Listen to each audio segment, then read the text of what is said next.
Okay, thank you. All right, well, welcome everybody to the meeting of the Harwich Conservation Commission for November 4th, 2020. It's being conducted by remote participation, and we're starting a half an hour earlier so we can discuss management options at the Bell's Neck Bogs. Let me start. This is Brad Chase, chairman of the committee. Amy Usowski won't be here, I don't believe, tonight, our conservation agent, so we will miss her severely, as she usually keeps us on track. But let me start by reading a notice from the Governor Baker's office pertaining to remote participation. Pursuant to Governor Baker's March 12, 2020 order suspending certain provisions of the open meeting law, Mass General Law, Chapter 30A, Section 18, the Governor's March 15, 2020 order imposing strict limitation on the number of people that may gather in one place. This meeting of the Town of Harwich Conservation Commission on November 4th, 2020 at 6 p.m. will be conducted via remote participation. Specific information and the general guidelines for remote participation by members of the public and or parties with a right and or requirement to attend this meeting can be found on the Town of Harwich website at www.harwich-ma.gov. For this meeting, members of the public who wish to watch the meeting may do so via a recording on demand on the channel, on the Harwich Channel 18 website or on a Town of Harwich YouTube page. Okay, once again, welcome everybody.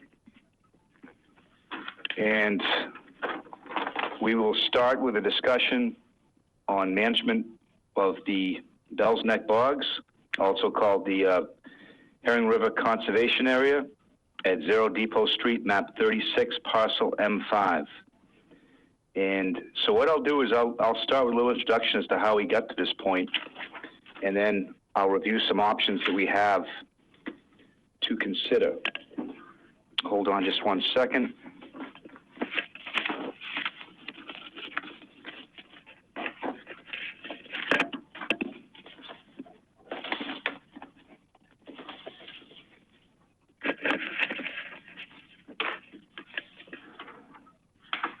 Sorry about that, trying to get my notes together here. So this parcel was purchased in 1993 as conservation land, and it was leased, I believe, twice, initially to one farmer, and then a third time from 2008 to 2015, I believe, or 2017.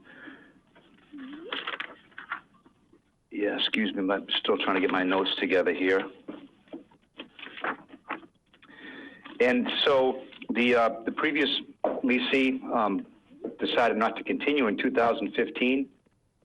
And so since that time, there's been several discussions on what might be done with the property.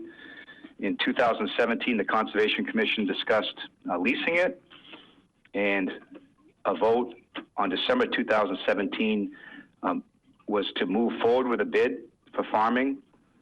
In April 2018, the Conservation Commission received a single bid, and it was discussed, but the bid was actually withdrawn as there were concerns that it did not meet all the items of the bid solicitation. And then on March 19th, we had another Conservation Commission hearing to discuss the concept of what to do with the property. And by a vote of 4-2, the decision was not to post another bid.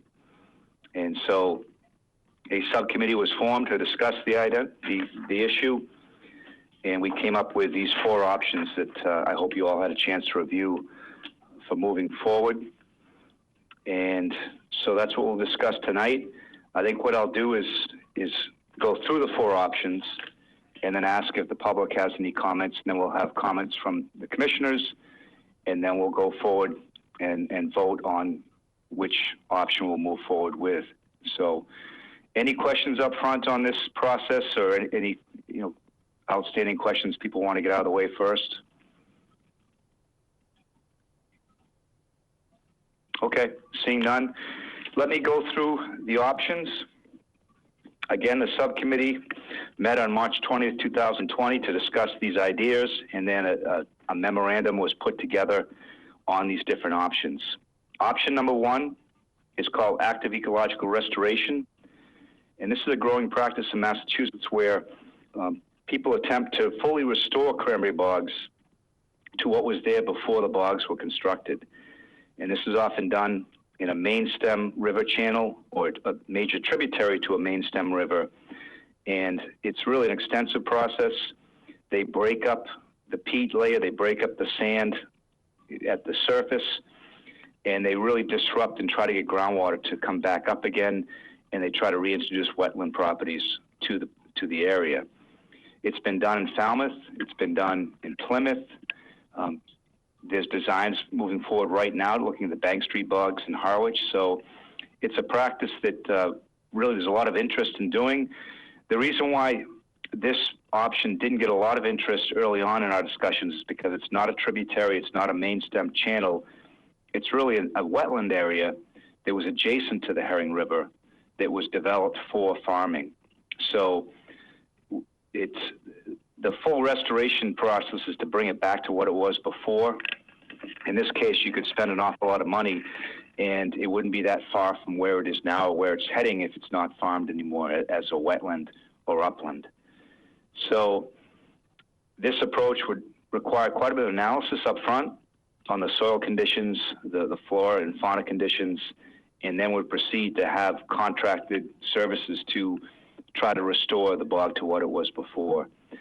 So I think everyone agrees this is a great approach for the right location. We'll hear more from the Conservation Commission members later on how they feel about this, and as well as the public, hopefully. Okay, moving on to option 2. This is called gradual bog naturalization. And this is a case where you're not really trying to tear up the bog to return it to something where it was before. You're trying to nudge it towards functional habitat types. In this case, it would be upland as well as wetlands. And what you're trying to do is manage the plants that are growing there. So you have less invasive plants and more native plants that can provide habitat values. So somewhat of a passive restoration approach. It would have active participation from several town agencies or departments, the Conservation Department, the Department of Natural Resources, as well as the Department of Public Works that could hopefully contribute to this. And it may have some components where the public gets involved to help manage it or participate as well in a volunteer mode. So again, I hope folks have the map that shows the different locations. And so there'd be different goals for different locations in the bog, and some would become wetlands, others would become upland. And this has been discussed through several public hearings, and it has received probably the most support among Conservation Commission members. And the reason for that is because the feeling was that it had an overall high conservation benefit relative to low public cost. Number 2, the expressed low economic viability of cranberry bog leasing in the present time. Number 3,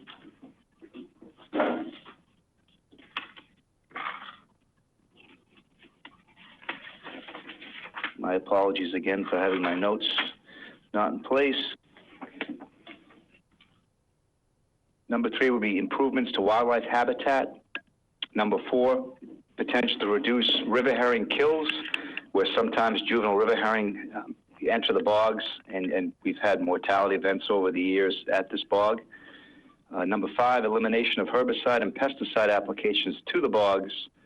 6, potential contributions to reducing the town's total maximum daily load mandate from the Department of Environmental Protection to reduce our nitrogen loading that's occurring in Herring River, which is based on a number of sources, but one of those is fertilizers introduced for both domestic use and farming.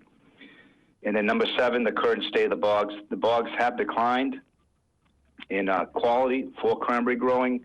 There are sections that don't really have very good vines presently, and so it would be fairly difficult to bring this back to being a functional bog. So this is number 2.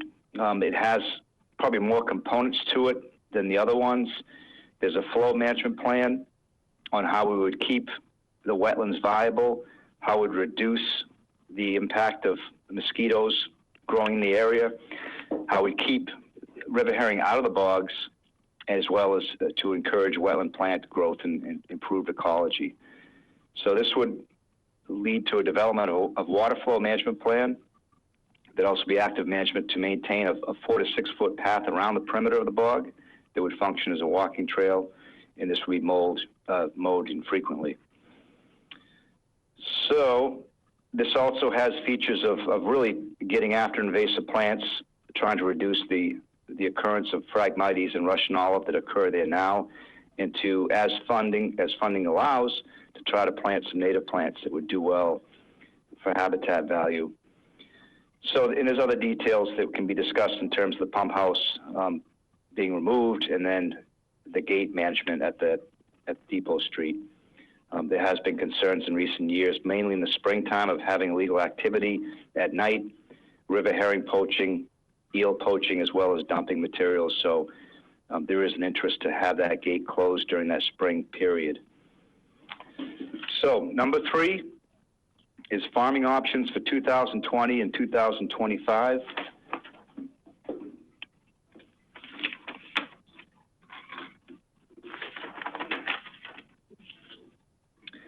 And this came out of an interest that was really expressed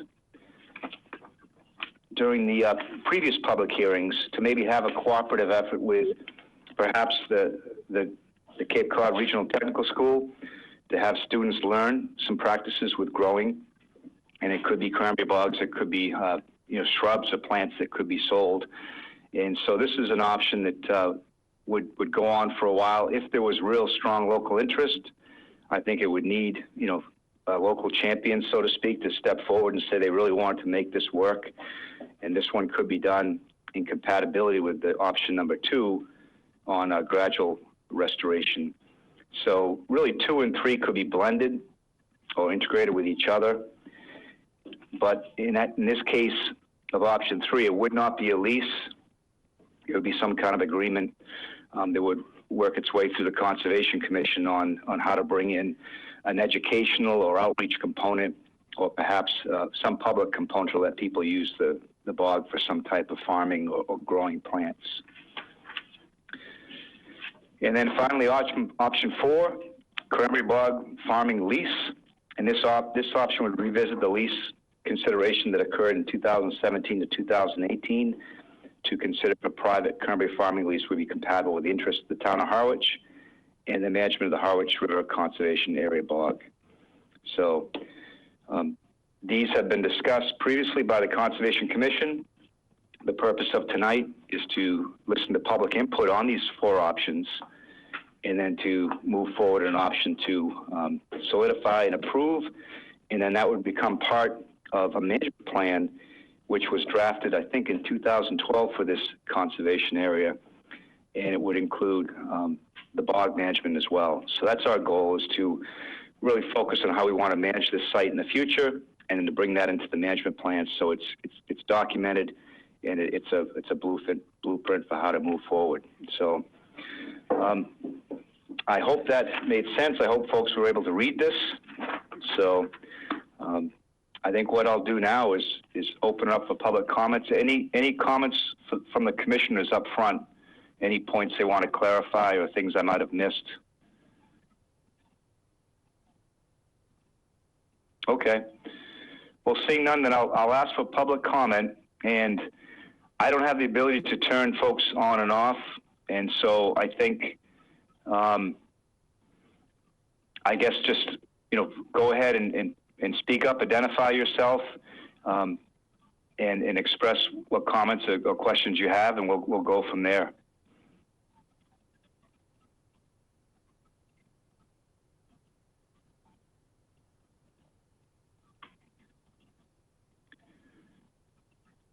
All right, so at this point, I'm not seeing any comments from the audience. So maybe I'll go through the commissioners, and this might prompt some ideas from members of the audience. And if you want to just discuss your thoughts on the overall process, the approach, as well as the options that you do favor. And I'm going to start with you, John, because you're first up on the list here. Okay, well, I think that I I support the process. I think the process has gone pretty smoothly. If it's been a little drawn out because of all the other business before the commission. And I think that the report that the subcommittee wrote, to me, is a good summary of the options. And I primarily support option number 2. It seems to be the most sensible option and the most cost-effective option. I guess there might have been some desire to go for option 4, but it really just seems unrealistic in the current environment. So what I would support is option 2, keeping open the possibility of some farming options in parts of the property without considering leasing it to a commercial farmer. So that's all I have to say. All right, thank you, John. Let's see, Ernie, I've got you next. Thanks, Brett. Yeah, I agree with the comments that John just made. I think option 2 is the most beneficial option for this particular plot, given the fact that we've tried to farm it. We've not been successful in attracting anybody that's interested in doing that. It's currently, given the state of the cranberry industry, I think in general, it's just not economically viable for someone. It is valuable land, I think, from a public perspective, and allowing people to understand that there are that it is a bog, that certain parts of it will allow to naturalize, but are still producing cranberries that people can access and learn about and everything, I think would be important. But at the same time, I think letting the clock start to tick on getting it naturalized again is the best option from my perspective. And I don't feel that, given the issues with nitrogen loading and everything else for this property, it makes sense to allow it to be farmed or any other use other than that at this point in time. All right, thank you, Ernie. Carolyn, you're next. If we had unlimited time and unlimited money, I would probably prefer option 1.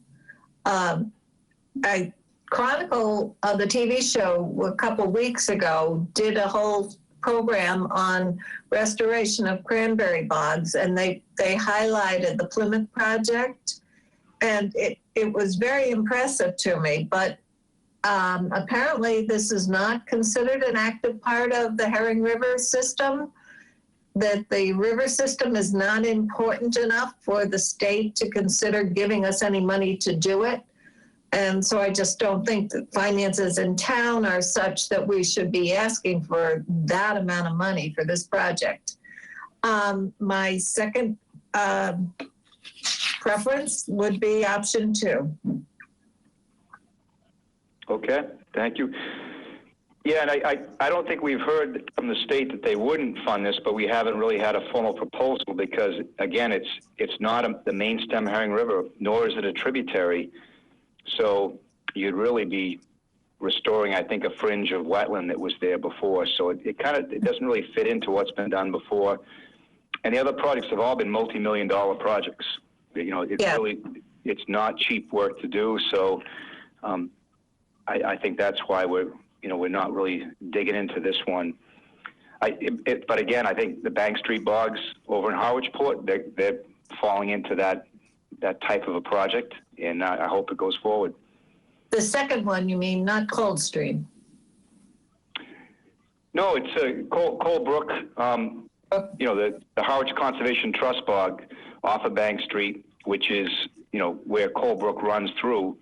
Mm-hmm. That's being designed and evaluated right now for that type of a full restoration project with lots of benefits. So the town of Harwich may well see this happen, fairly soon. But again, that's a main stem stream that goes right through the bogs. And I think folks that know a lot more about this than I do feel there could be lots of ecological benefits to restoring it that way. Mm-hmm. All right, thank you, Carolyn. Jim, you're up next. Hi. I'm also in favor of option number 2 with the gradual naturalization. To me, it just makes a lot of sense. It's low cost. Certainly, there's some benefits in removing fertilizers and herbicides that could be applied. So less potential for herring kills, better habitat. I think it's kind of interesting that it's not so much on the surface, but when you start looking around Harwich and Cape Cod in general, there's thousands of acres of naturalized cranberry bogs, and they're really some of our most functional habitats we have right now. And it's also interesting. It's been one of the only real mitigating factors to combat all the development and the degradation of the water quality. Are those bogs naturalizing? So I view it as a positive, all in all, from an ecological perspective. Cranberry harvesting is obviously really important to the town. It's something I think we all appreciate, the aesthetics of, the tradition of, and we're lucky there still are many acres in private production. But I don't see it as a good fit for this particular property. So those are my comments for now. All right, thanks, Jim. Appreciate it. All right, next, Mark, you're up. Thank you, Brad. I'd like to, first off, I need to apologize for stepping in late. I was running a little late, but for the issue of clarification, the property was purchased by the town in 1964, and it does have a 51-year lease history for cranberry production. And there's been varying degrees of success with that over the years. Obviously, the industry has taken a downturn, but I'm a pretty avid supporter of option 4 and have been right along. It's my belief and my understanding that if that property is managed as an was managed as an organic bog, it would have sufficed all the desires of everybody at every level. I think building a partnership between a private grower that was willing to do that and the commission would have been a tremendous asset to the town. And I think it would have been a benefit on a different level as well, because I think it continues to help show and display the heritage of the town and where things actually started.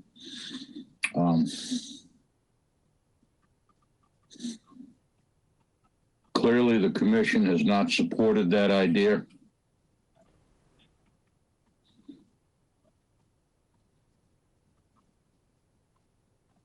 And at this point, because of the turn of events and the time that's passed,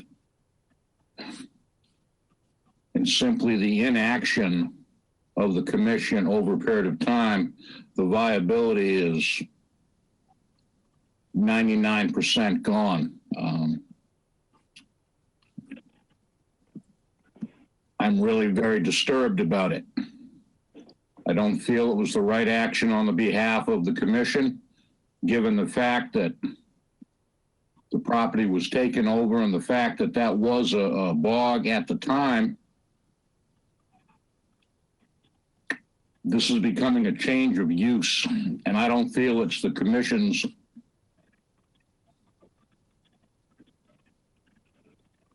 best move to discontinue and change it. And I'm not a supporter of it. I think the Bells Neck region on the whole has a number of places it should be focused on at the commission's level, from the road drainage on Bell's Neck Road to the erosion, the various infractions throughout the whole region. Not once has anybody mentioned the fact that the town dump was down at the far end of it, and I've never heard any conversation about any testing down there to see if there was any further contamination from when that was discontinued. But the Bells Neck region on the whole is a pretty large piece of land. And I'm very disappointed that we've come to this juncture. I think it's a loss of an asset to the town, and I think it's poor judgment on the behalf of the commission. And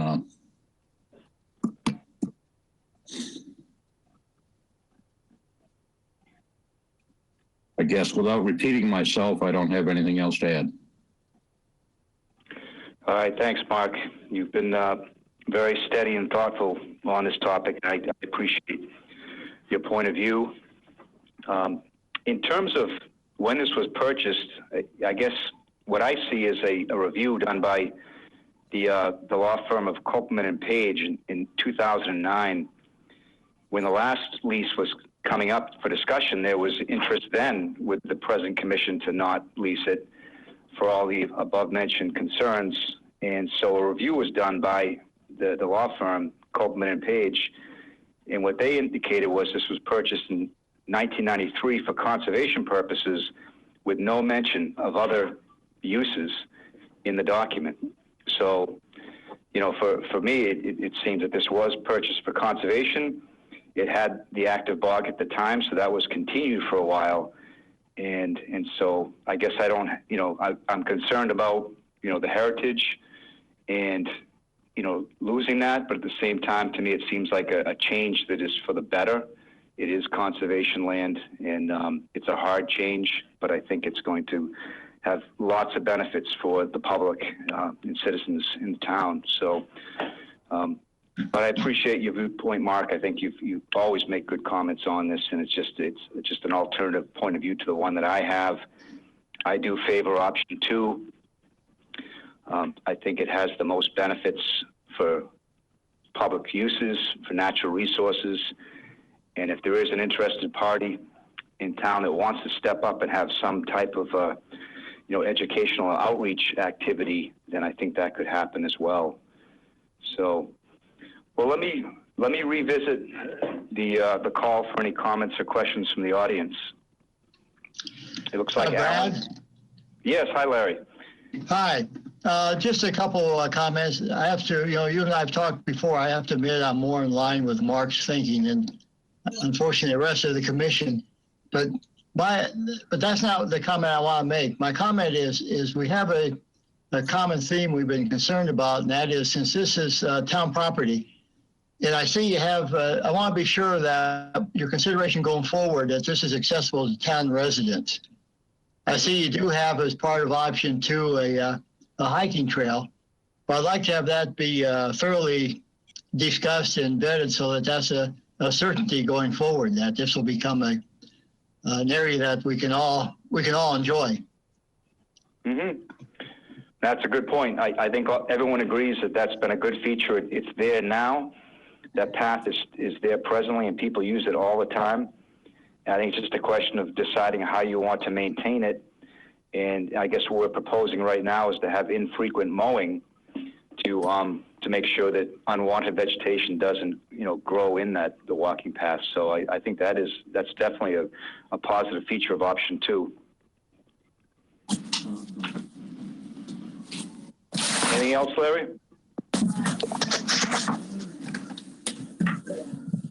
All right, looks like Alan Hall. Yes, yeah, good evening, folks. I just got in. I'm sorry I didn't get to hear all the presentation beforehand, but obviously my viewpoint is to keep it going in some fashion with the cranberries.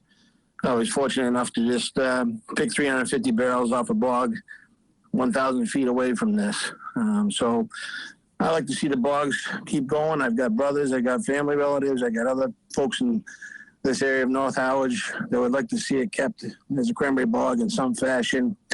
I wouldn't want to see it go back to just go fallow and out of use.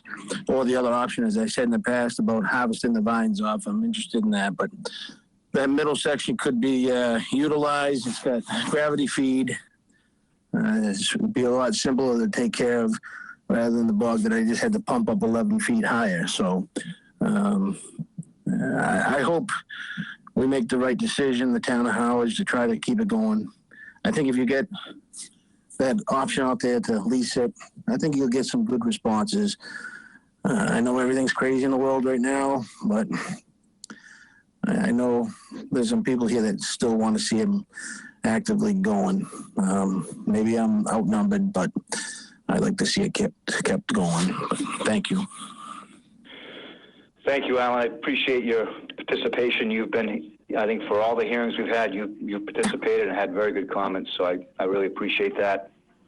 Yeah, it's tough. I mean, we've had some people in the industry just tell us very frankly that they don't feel it's a viable economic venture, you know, because of the status that it's in and the state of, you know, the cranberry growing industry. So it has a number of things that make it tough. But I do appreciate where you're coming from on this. But I could say that about everything in Cape Cod: the tourism, restaurants, coffee shops, landscaping, carpentry, building, real estate, all the above. Everything has its challenges. So, you know, I just think if the will is there for somebody to keep it going, why not? That's a good point. Any other thoughts from members of the audience or conservation commissioners that want to revisit? Any comments?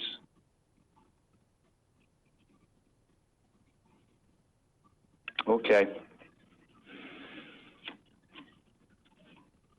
Well, again, the idea is to select an option tonight and then to work it into a management plan, which is essentially a 10-year update on the previous management plan, and then to move forward. So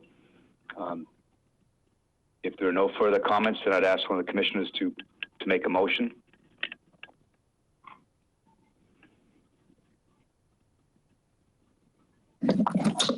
Yeah, this is Jim. I'll make a motion to approve option 2 out of the options and to incorporate that into the Bell's Neck management plan.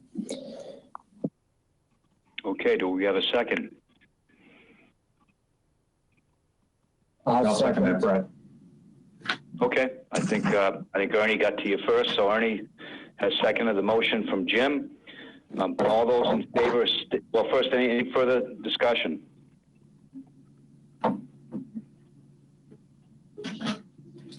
All right, seeing none, all those in favor say aye. Brad? Aye. Brad, do you want to do a roll call for this? Yeah, you're right. I have to do that. Okay, we're going to do a roll call first for the ayes, starting with John. Aye. Ernie. Aye. Carolyn. You're still muted, Carolyn. I vote aye, but this is a hard decision. I agree. It certainly does pull on heartstrings. Jim? Aye. And Mark? Unequivocally nay. Okay, thank you. And myself, Brad Chase, is an aye. So the motion passes 5-1, and we're going to move on to develop the full management plan for the Bells Neck Bogs, pursuing option number 1. So thank you all. I believe it's our 4th hearing on this topic, so there's been a lot of discussion. It's been looked at. I think we've agonized over the concept, and I'm happy we've gotten to a point where we can move forward and develop that plan. So thank you all for your participation. Brad, just one comment for the record. Yeah, you mentioned we're pursuing option 1, but it's option 2 that we've approved, right? Oh, sorry about that. Yes, I meant option 2. Yeah, I don't know how we'd pay for option 1. Okay, thank you, Ernie. Option 2. All right, so I think what we'll do is we'll get back to the main agenda. And the first item on the main agenda is a request for determination of applicability. And this is for 58 Uncle Vinny's Road, map 17, parcel A1-14. It's a proposal to install a 25 by 17 foot bluestone patio with grass joints and the relocation of a fire pit into that patio area. So we don't have Amy here tonight, which is really difficult for us because we depend on her guidance, but we're going to make do. So I guess I'll first ask the proponent if she wants to summarize the proposal.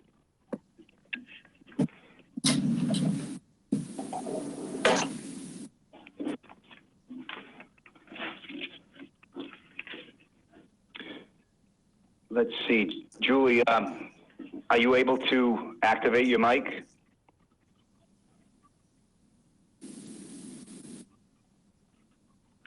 Looks like she froze. Yeah, it looks like her screen froze up. Does anyone recall the phone code that's needed? I know on your computer, you just, oh, here we go. Julie, can you hear me?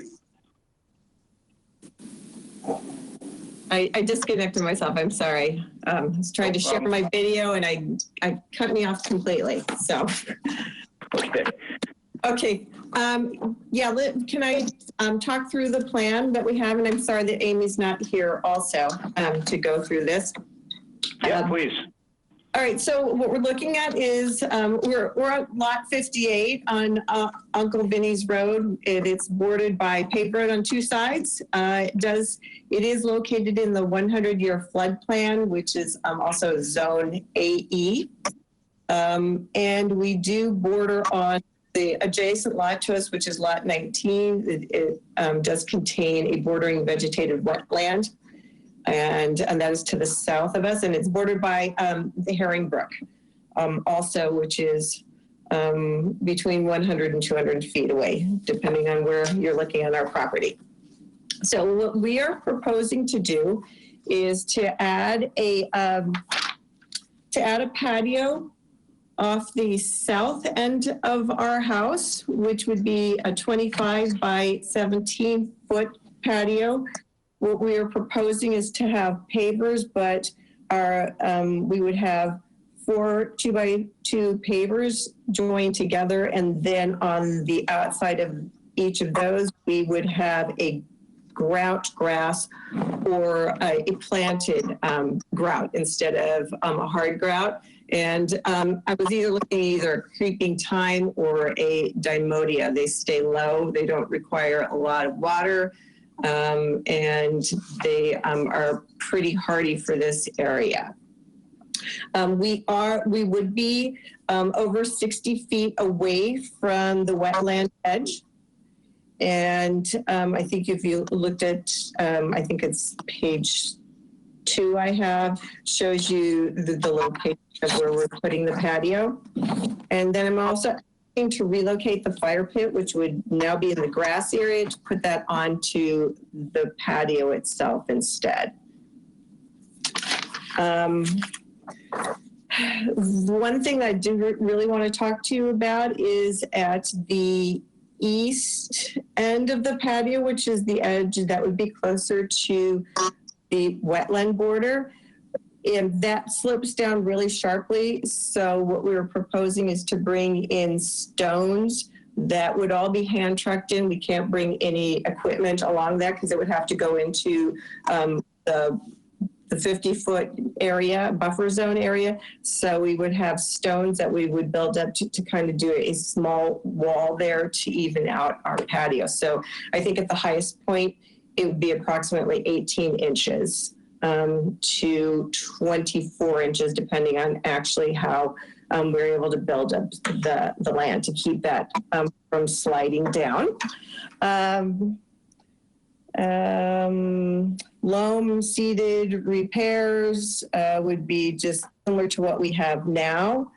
And what we would like to do with the patio area, which is about 425 square feet. So we wanted to extend the mitigation work we were doing. And I had Amy come out and look at the land with me.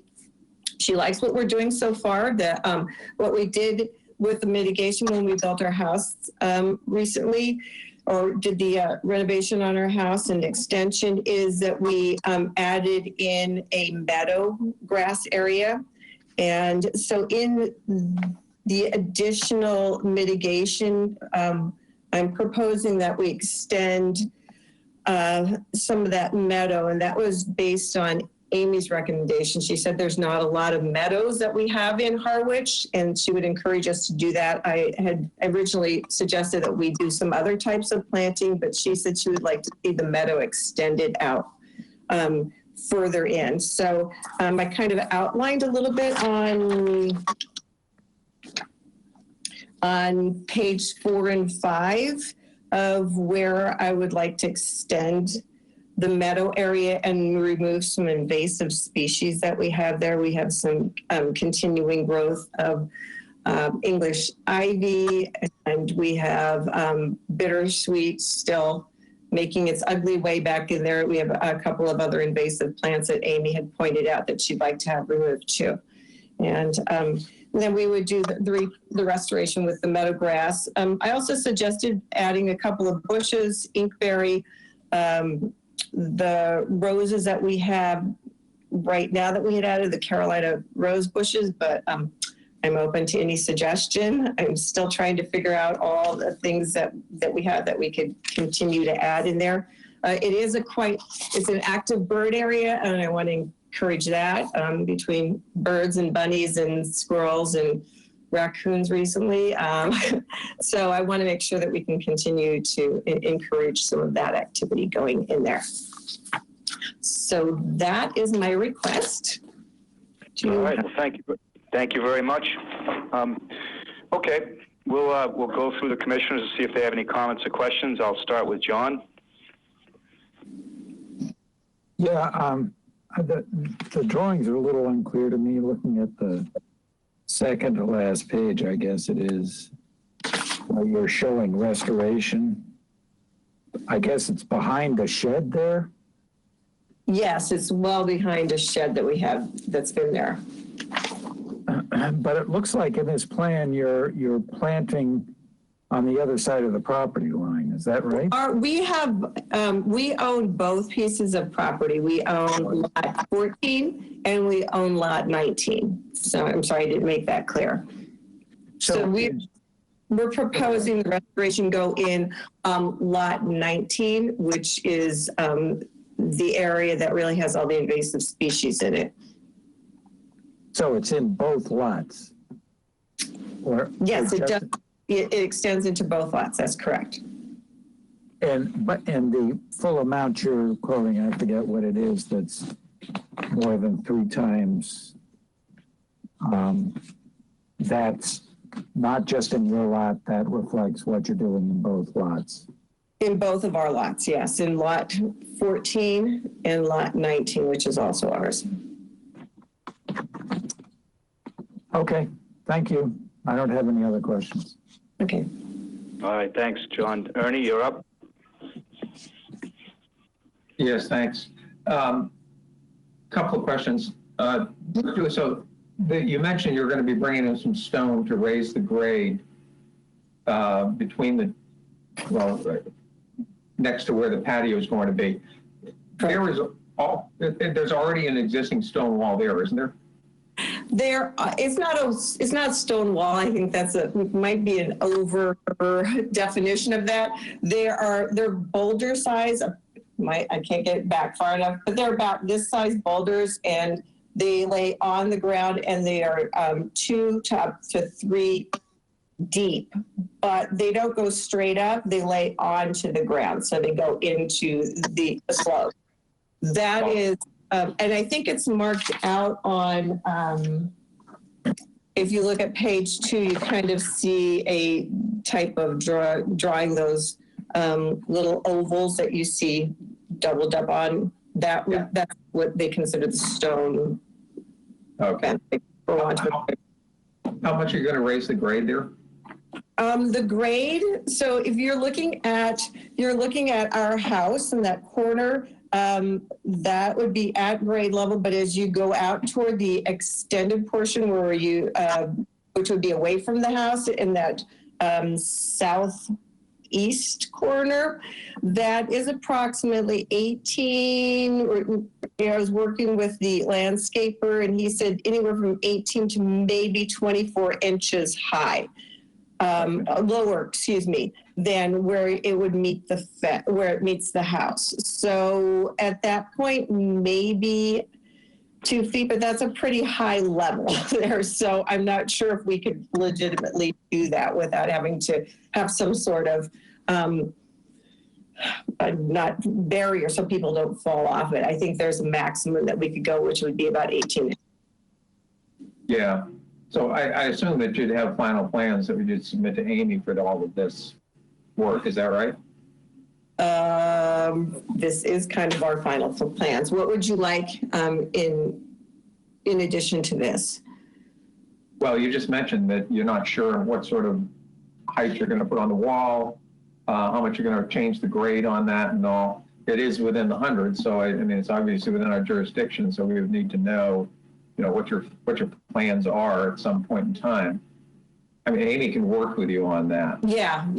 I think it was really how much we could dig down a little bit without having anything roll back into our foundations. So if we could lower it a little bit closer to the house, then we wouldn't have to go up as high. And I think that was what the landscaper, when he kind of got into it, was going to determine. Yeah. Okay. Next question for you. The Sure. lot to the west then of your home, which Yes. you say you also own, is that a buildable lot? No, it's not. And I just want to make sure I'm going the right direction. So you mean yeah, it is the west of us. Thank you. I'm going the wrong direction the whole time. Thank you. No, it is not a buildable lot. Okay. My concern, I wish Amy were here for this, because we're being asked to consider modifications to 58 Uncle Beany's Road, but yet this other lot where most of the restoration or the mitigation will take place are on a separate lot from that. So somehow I think we'll have to record the mitigation that's being done on that lot to make sure that at some future date it's not altered. Or if you decide to sell the lot at some time in the future or whatever else, you know, that the new owners understand that there are requirements that have been applied to that lot as well. Yeah, when we, Ernie, I don't know if you were on the commission when we committed to do our extension onto our house. There are orders of conditions on that land also. So I don't know if we just, if it can be extended onto that or just amended to it, but there are orders of conditions on lot 19. Oh, okay, so that lot was part of the original application for the modifications to the house? Yes, correct. A number of years ago. Okay, good. Well, it's in the record now. I mean, now that we've talked about it, and Amy can, when she's doing the notes and all from this meeting, she can determine what's needed to make sure that she records that. Okay, thank you. And I have no other comments. Thanks, Ernie. Okay, Carolyn, you're next. I'm a little confused, such as Ernie was talking about the level and this proposed stone wall you're talking about that you want to change. Okay, there's no stone wall that I'm going to change at all. There is an existing stone barrier right now that we have. That's not going to be touched at all. In order to provide, I didn't want to have them come in. Normally what they would do is they would want to come in and put in cement to build up that one corner. And I didn't want them to bring any cement. I think we have enough of that stuff going on our lot as it is. So what they're going to be doing is using natural large boulders. I think he said nothing that's going to be larger than what they can actually personally hand truck in. So I wish I had, darn it. It really is just large boulders on top of large boulders. There's only so much that you could do that would allow that you could put force on there. So it's not going to be a stone wall. And I don't like the term stone wall because I think people are thinking bigger than what we're planning on. It really is just something that's going to make sure that that portion of the patio will stay level and not end up, falling down into a, part of the yard. So when we're talking about a stone wall, we're talking about 18 inches at the most to 2 feet. So it's not like we're building a long wall, and it will not be for the whole width of that 17 feet. It's going to be in that corner area only. So there will be a very small portion of it that would actually even get to the highest level because right now our land goes like this, and we need the patio to go like this. So there's only going to be a very small portion of it that's going to actually have that buildup of the stone. It will go into the corner because we're going to need the support, but it's not going to go the whole length of the patio. Thank you. Okay, Jim, you're up. I don't have any comments other than we'd want to see the condition restricting fertilizers and chemical applications for all areas and Conservation Commission jurisdiction. That's all I got. Thanks, Jim. Mark, you're next. Couple things. Okay. From what I'm seeing here, you got about 16 square feet of bluestone per section, and you're offering about, at best, 2 square feet of area to accept the water. The contradiction that I see is the base material here, which would be T-base, which is recycled asphalt, and bluestone, which is pulverized bluestone. Both of those are impervious, so that's not going to allow any water to break down. If you're going to have any kind of a plant material in there, I'm going to need something different to support the plant. But also, there's not really any provision to accept the water. I think there should be a little clearer delineation of what the base material is going to be and how the water is actually going to be returned to the ground versus flowing right over the top, which is exactly what's going to happen the way this is spelled out as we see it right now. So instead of a T-base, do you have a recommendation, or is there a standard that is used normally instead? And I wish I had our landscaper with us, but he couldn't join me tonight. So the permeable pavement has specific standards. You would probably need to calculate the volume of water, because really it should be on a bed of crushed stone, and there should be a fabric or a geotextile fabric between that and the prepared base for the pavers. It needs to be a way for the water to go, and you actually have room to have it accumulate. And there isn't any provision for that. Also, if you're going to have the open crevices in the stone around the perimeter, that's a natural way for that water to escape, which is not a bad thing, but it's got to be controlled, and it's got to be held in such a fashion where it's not going to wash out and cause an erosion problem and ultimately settlement. So I think you need to step back to the design table here and rethink this a little bit. So you're looking at particularly the base materials, is that correct? Base material, and how the water that's going to be retained, how it's going to be managed. And, the plants, if you put plants right there, the plants aren't going to absorb it instantly. That water that's going to be shed from each paved surface needs to go somewhere. And for it to creep down into the ground, it has to have a path to get there, obviously. if that's all solid all the way around it, it's just it would be to no benefit to have any plant material because the water's going to scale right over the top. So there's got to be a path to get the water down in the ground is what I'm saying. Okay. Your designer should be able to prepare you with that information, I would expect. Okay.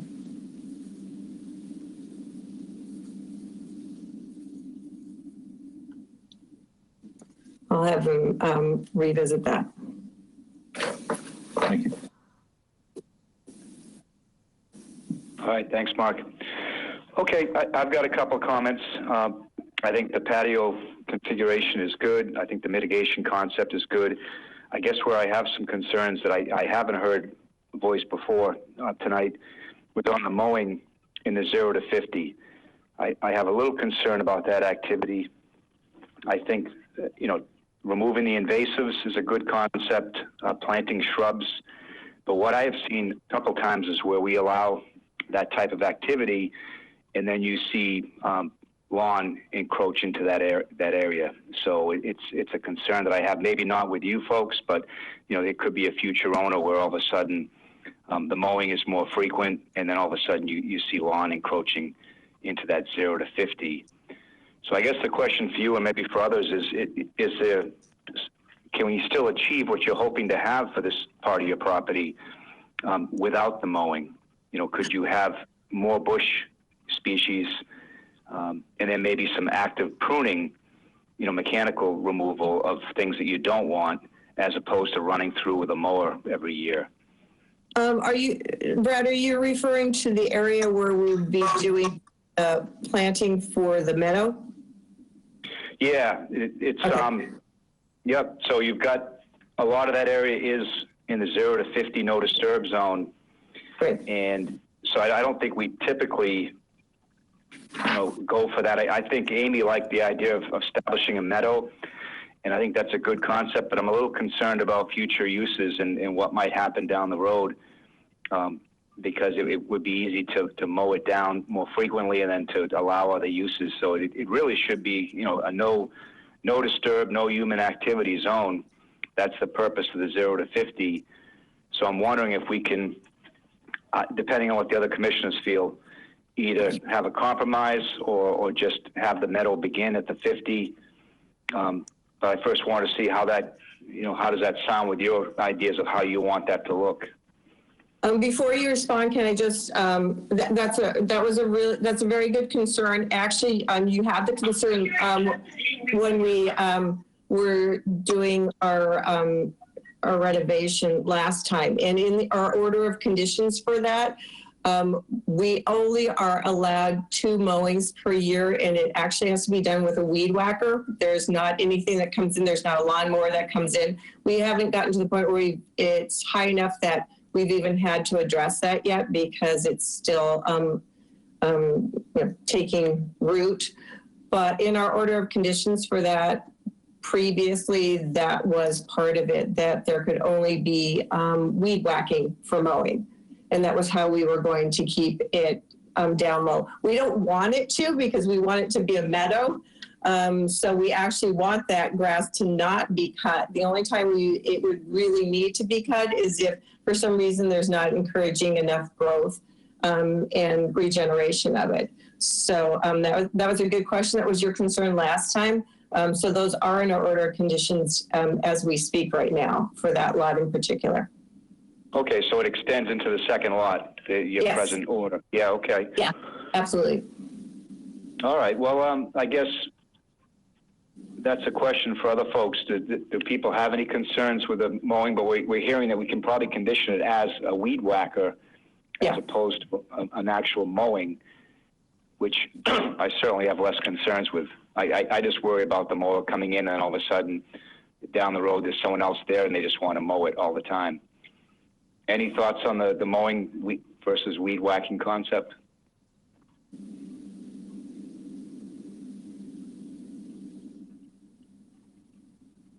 No, I like the idea of the weed whacking. No, I think. I think that would address your concerns, Brad, and I'm comfortable with that. I think that could address your concerns, and I'd be comfortable with that. Okay.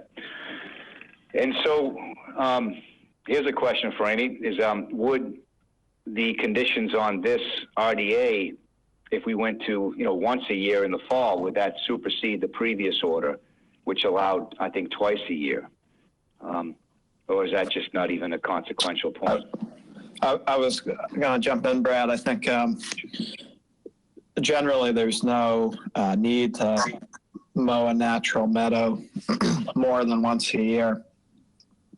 And also we generally require that to be done only after November 1st, because you can really damage a lot of things if that's done, midsummer when you have birds nesting, turtles, and other critters in there. So, I would be in favor of a once annual mowing after November 1st. And maybe stick with the weed whacker concept. Okay, so call it, all right, call it a weed whacker. All right, does that sound reasonable, Julie? Oh, absolutely. Yeah. I think that makes the most sense, actually. I think it's going to be years before we're even going to have to address that, but I think it's good to have that down on paper. And I don't see that there'd be any reason to do it in the spring. It should really only be after growing season. Right. Okay. Any comments from members of the audience? Okay. Any additional comments from commissioners? I have a question. I thought Mark's comments about the base were important, so I don't know how we should be dealing with that.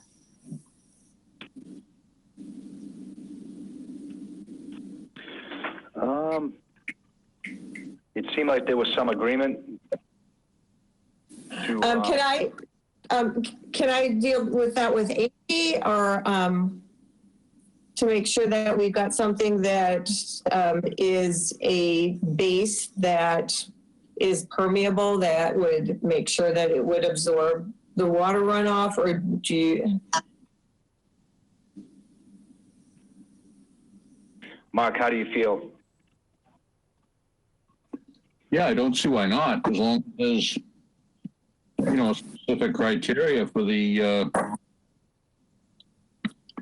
drainage. The way it is right now, it's really not a permeable situation, and to achieve what you're suggesting, it needs to be approached differently.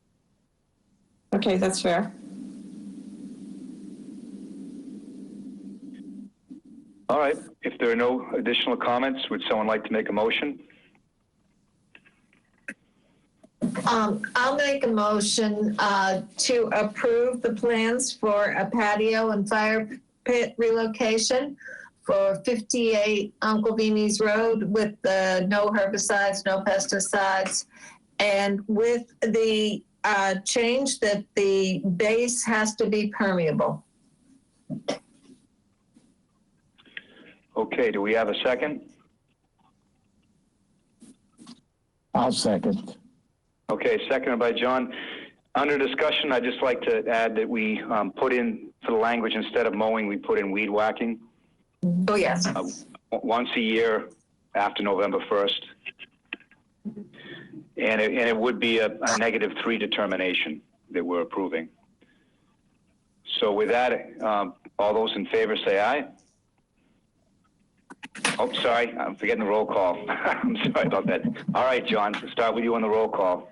Aye. Okay, Ernie. Aye. Carolyn. Aye. Jim. Aye. Mark. Aye. And myself, Brad Chase, aye. So the motion carries unanimously. Thank you very much. Thank you. Have a good night. You too. Okay, next on the agenda, we have a request for determination of applicability for Next Grid, 0 Depot Road, map 64, parcel S1. It's the confirmation of a wetland delineation in the vicinity of a proposed solar field. We have a representative here tonight. Yes, I'll be the representative tonight. Okay, could you identify yourself, please? Good evening, everyone. For the record, my name is Hannah Raditz. I'm a wetland scientist with BSC. If it pleases the commission, I can go through a quick rundown of the project, given that the agent isn't here tonight. Yeah, please. So with me tonight is Brian Yurgation, who is the engineer on this project. Daniel Serber, who's the applicant with NextGrid, was supposed to be on the call. I'm not sure if he was able to make it, but that's just my quick announcement up front. So this site at Zero Depot Road in Harwich was a former sand and gravel mine, which is largely cleared of all vegetation, though there are some shrubby and wooded areas. The proposed work involves the installation of a solar photovoltaic system across the site. And the proposed work that is associated with this installation will include the clearing and grubbing of peripheral shrubbery wooded areas on the edge of the property, the removal of some concrete that remains from the site grading, the construction of a perimeter fence, stormwater features on the site, and the concrete pads for equipment, and then of course the ground-mounted solar photovoltaic equipment across the site. All of this work that I just listed is outside of all resource areas. There is a bordering vegetated wetland with an associated certified vernal pool, which was delineated by Matt Creighton, who is the senior wetland scientist with the BSC group in West Yarmouth. This buffer zone does not go on to portions of the property where work is proposed. Furthermore, it was mentioned in the narrative, this site is sort of a bowl shape because of its former use. The center of it, or large portions of it, are 20 feet lower than the edges of it. And this would basically result in stormwater leaning towards the center of the site. Sorry. Okay. Excuse me, could people who are not talking, please mute? Excuse me, Mr. Smith, can you mute your mic, please? Okay. All right, thank you. Okay, go ahead. Sorry about that. Yeah, no problem. So as I was saying, the bowl shape of this site sort of lends itself towards leading the stormwater or potential erosion involved with this project towards the center of the site and away from the BBW and vernal pool, which are located on the southwest of the site. However, it is proposed to have erosion controls for perimeter protection on site should anything change or should additional protections be needed or desired. All disturbed areas on the site following the proposed work will be seeded with native drought-tolerant grass and wildflower species. I believe that covers all of the important work associated with this project right now, so I might just open it to the commission now for any questions they might have for myself or Brian. Okay, thank you very much. So it seems we're being asked to accept the wetlands delineation, and all activity is going to be outside of our jurisdiction. So I think that's what's before us tonight. I'm going to run through questions now. We don't have the benefit of having our conservation agent here to tell us exactly what to do, but I'll run through questions and we'll come back to a determination in a second. John, any thoughts or questions? Yeah, I was at the site today and just looking around, and the only place of any concern to us, I believe, is the very southern end of the site, correct? Yes, that's right. The only delineated resource area is the BBW, and the vernal pool within the open water space is on the southern side. All other areas of the site were surveyed, didn't find anything. So I went into I took the road, I don't even know what the name of the road is, but going back behind E.W. Nickerson and into the middle of the area that you're proposing to do the work. And at the southern end, there's a very high, what I would call a berm, that might be the 20 feet you're talking about. So do I understand correctly that the vernal pool and the wetland is on the other side of that berm? It's not even in, at least what you're describing is not even inside the berm, that is north of the berm? I think I understand correctly what you're saying. This wetland that was delineated is over 100 feet to the south of the property, and it's separated from the site by a wooded area. So it's not in any of the exposed areas that are visible on the site. So I believe you may be correct that it is on the other side of the berm that you noticed. So in the very southern end, at the toe, I guess you'd call it, of this berm, it's a messy, wet, soggy area, and it's been flagged down there. So part of my curiosity is, what are those flags for?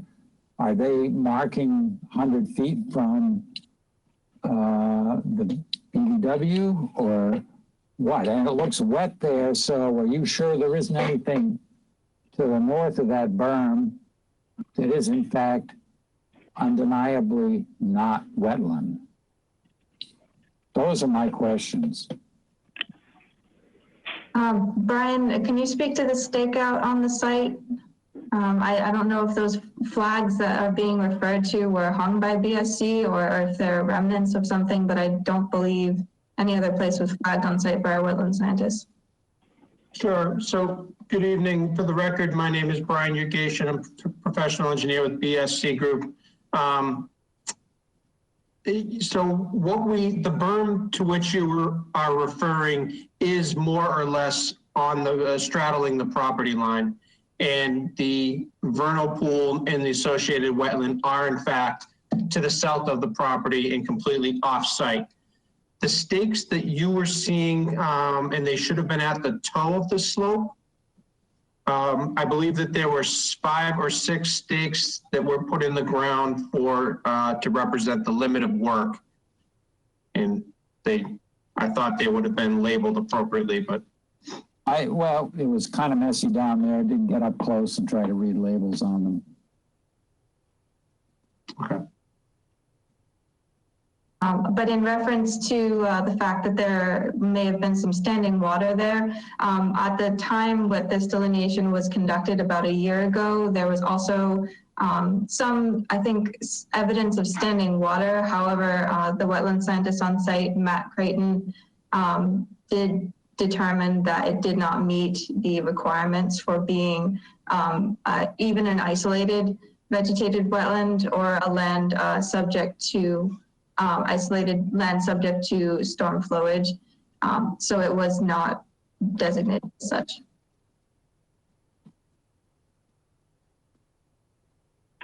Okay, thank you. I don't have anything more, Brian. All right, thanks, John. Ernie?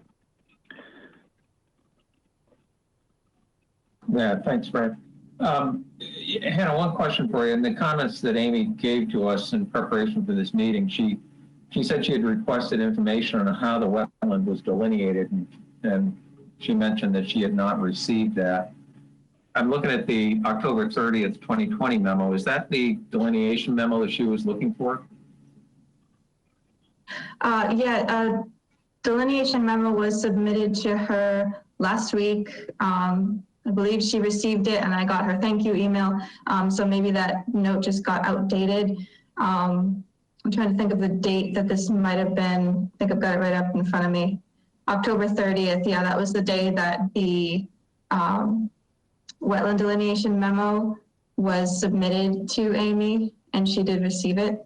Okay. If you'd like, I can go over it in detail.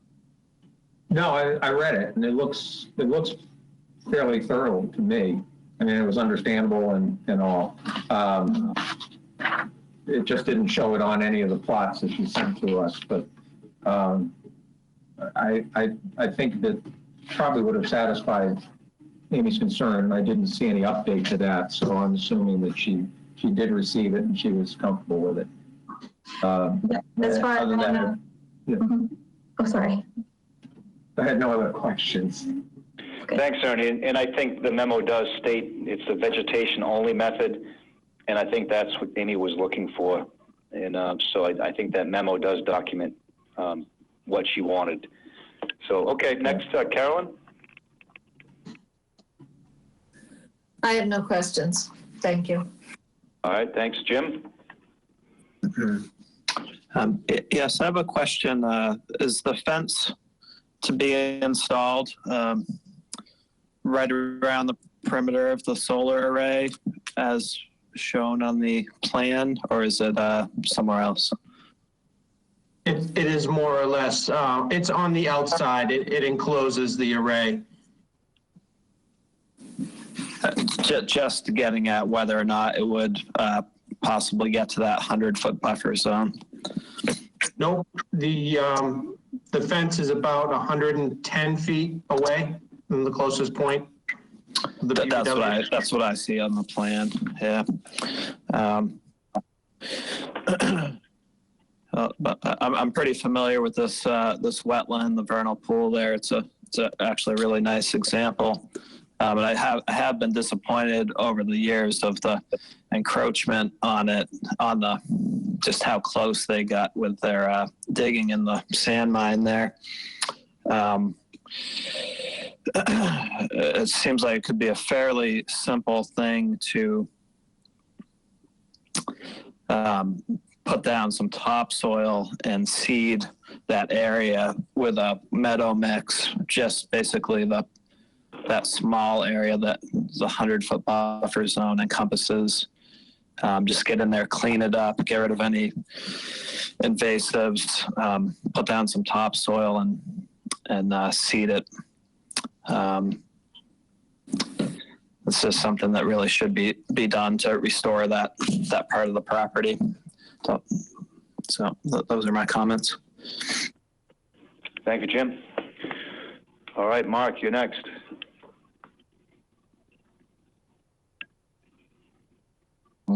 No, Rennie and Jim both touched on the thoughts I had, so I guess I'm satisfied. Okay, well, thanks.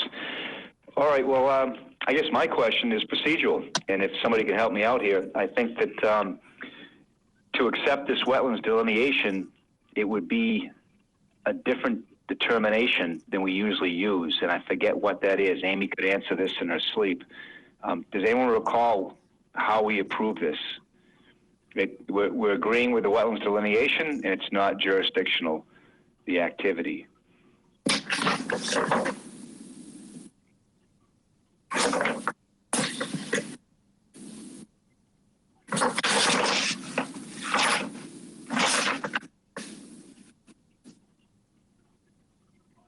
I forget if it's a positive determination or just what it is, and I apologize for that, but we just come to depend on Amy for these types of things.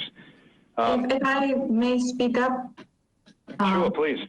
I don't know if I know some towns have a different sort of lingo for requests for determination of applicabilities, but typically, if this wasn't influenced by any town language, a negative determination would be agreed upon by the commission if you find that this does not fall under the Wetlands Protection Act and therefore can proceed. A positive determination would mean that it will require further permitting because it is jurisdictional under the Wetlands Protection Act and your local bylaw.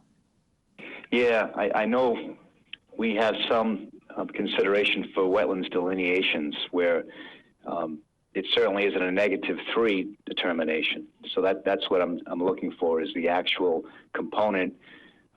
We can always approve it, accept the delineation and fill in the exact lingo later on if people are comfortable doing that. Brad? Does that ring a bell? Yes, John. Amy has recommended language for a motion in her notes. Yeah, I don't see it. The last paragraph, the last sentence, the motion if you wish to make it. Yeah, the version I have says that she cannot make a recommendation at this time without knowing the methods for the wetlands delineation. So Okay, so she posted updated site summary okay. yesterday the original site summary was from last Friday, I think. Okay. In that case, John, I think. Says? Yeah, please read it, and then I think you can finish with a motion. All right. She says, I recommend confirming this delineation and conditioning that as per the plan, no work at all will take place within 100 feet of the wetland. The motion, if you wish to make it, is to approve with a positive 2A determination that the wetland delineation as shown on the plan is confirmed as accurate.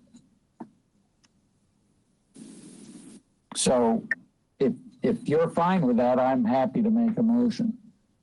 Yeah, I thought it was positive because we're accepting the delineation. So but I wouldn't have come up with a 2A or 2C. So I think we're all in agreement with that premise. And so please go ahead and make the motion. Okay, I will move to approve the request for determination of applicability for next grid at 0 Depot Road, map 64, parcel S1, with a positive 2A determination that the wetland delineation as shown on the plan is confirmed as accurate. Okay, could we have a second? I'll second. All right, second by Ernie. Under discussion, I'm going to ask if there's any comments from members of the audience.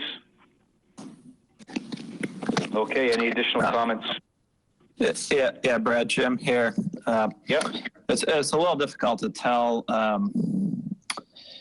I believe that there's 30, 40 feet or so of stripped area within the 100-foot buffer zone. Could be wrong there if the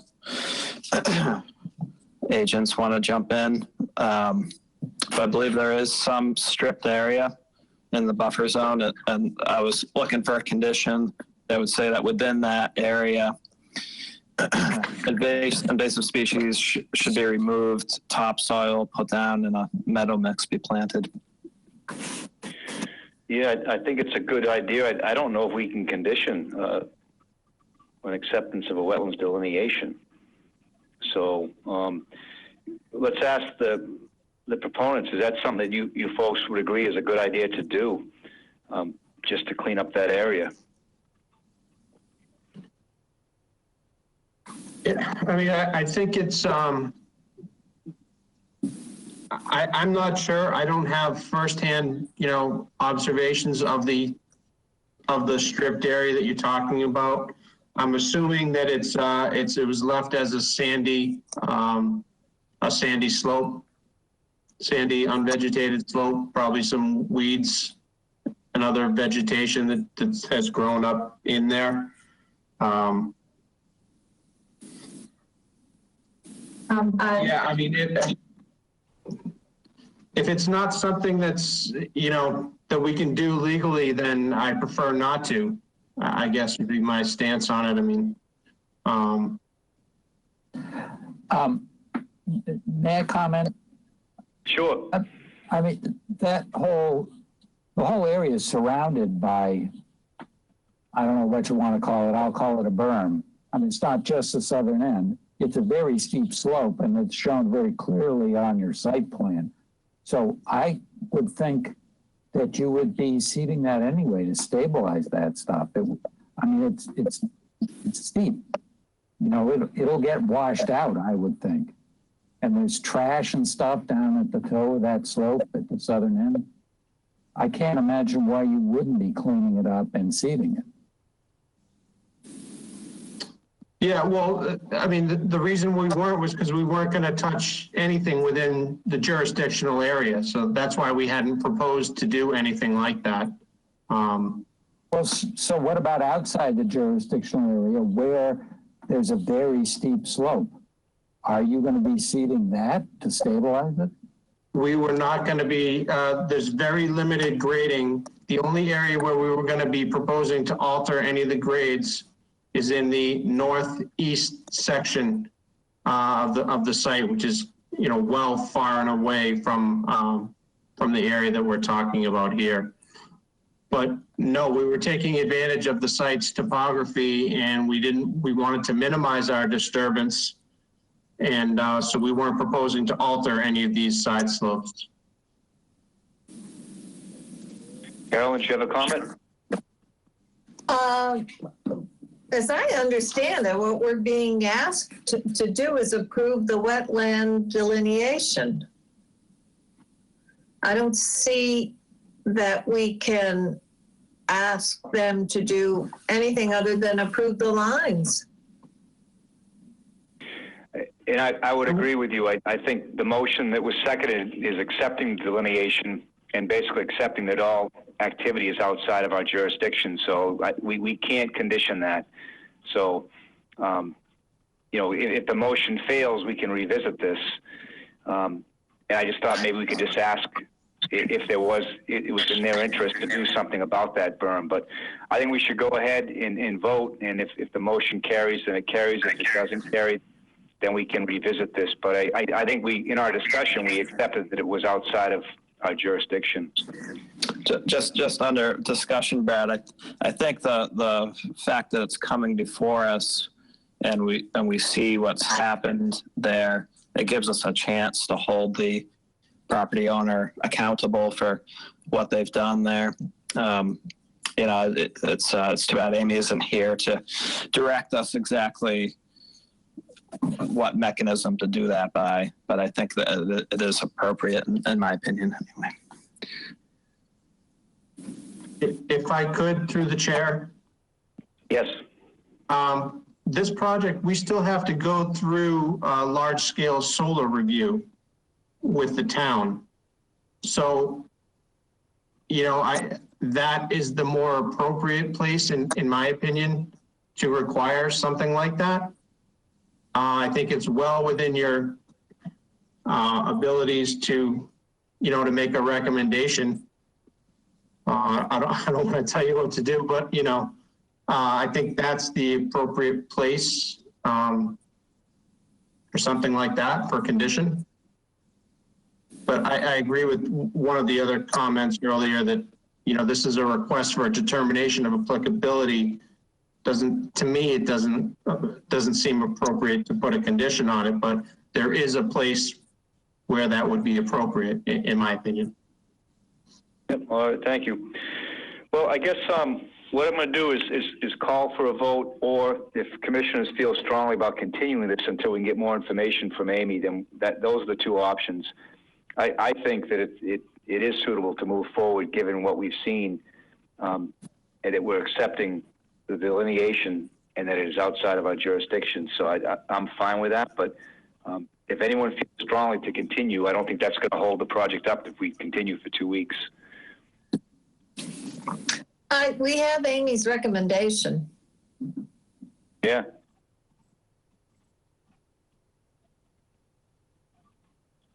Okay. Well, then I'm gonna call for a vote on the motion to accept it as a positive 2A. Starting with John. Those in favor say aye. Aye. Ernie? Aye. Carolyn? Aye. Jim? Nay. Okay, and then Mark? Aye. And myself, Brad Chase, aye. So we have 5 positives and 1 nay. The motion carries. Thank you very much. Thank you for your time, everyone. Okay, next on the agenda we have the request for determination of applicability for Eversource, Gilbert Lane and South Street. It's a proposal to install an underground electric distribution conduit system. Is there someone here tonight to represent the project? Hi, yes, for the record, Sarah French with VHB here on behalf of Eversource Energy. Hi, how are you? I'm good, how are you? Doing well, thanks. Do you want to give us a brief description on what you would like to do? Sure. Yep. So this project As mentioned on Gilbert Lane and South Street, the majority of the project is considered a minor activity under the Wetlands Protection Act 310 CMR 1002, allowing of installation of electric utility beneath paved roadways. We do have a small portion of bordering land subject to flooding right at the intersection of Gilbert Lane and South Street, so that was the reason for this request. The project, as proposed, includes the installation of approximately 3,330 linear feet of new electric conduit via open trench methods beneath the paved portions of these two roads. Approximately 200 linear feet will be located within that bordering land subject to flooding that I mentioned. And then we have about 178 linear feet that will be located within the 100-foot buffer zone to bordering vegetated wetland.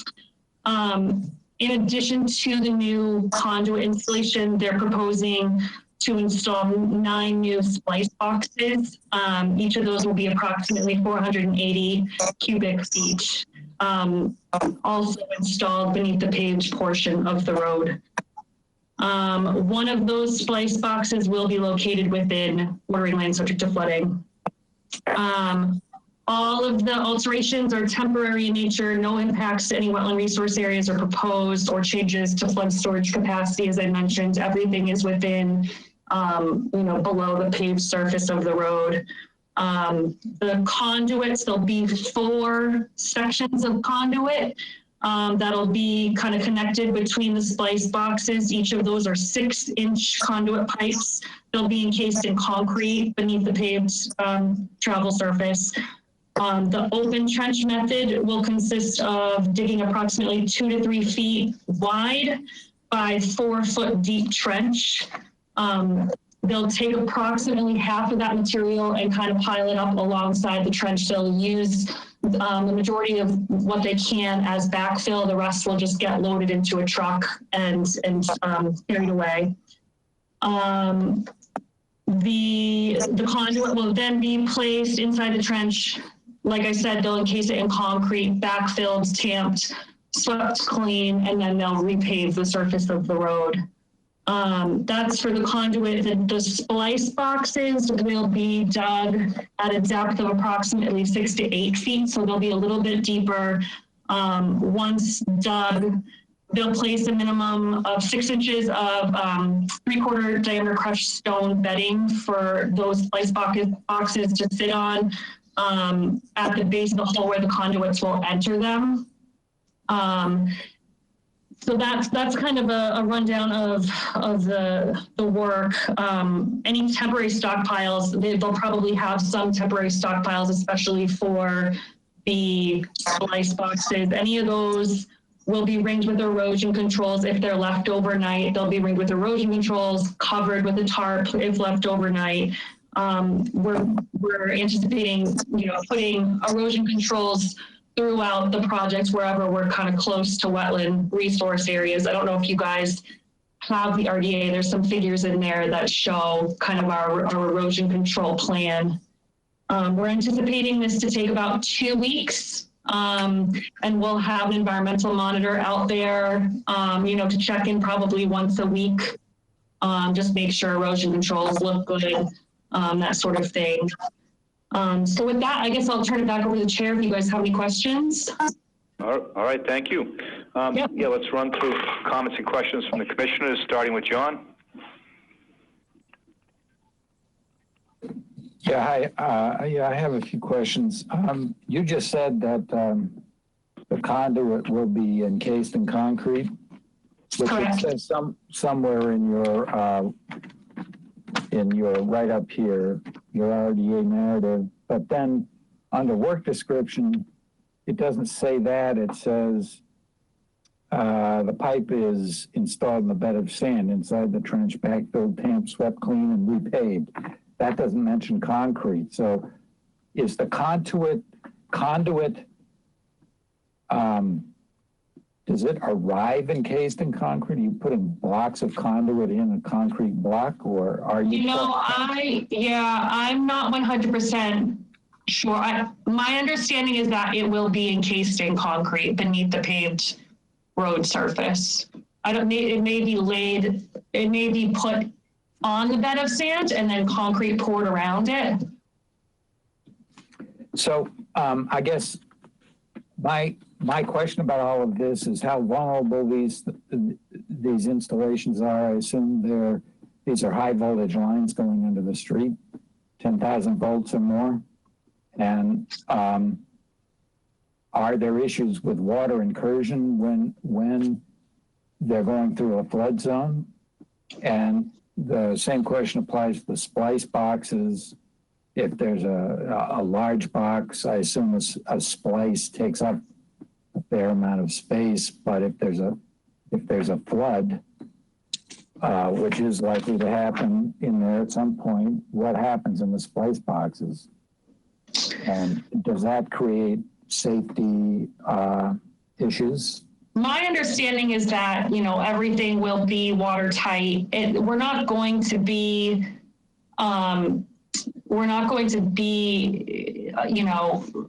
reducing any flood storage capacity because it's going to be within the paved surface of the road. So that's all kind of an impervious surface already. So I would imagine the water would likely just kind of run over the paved surface of the road there.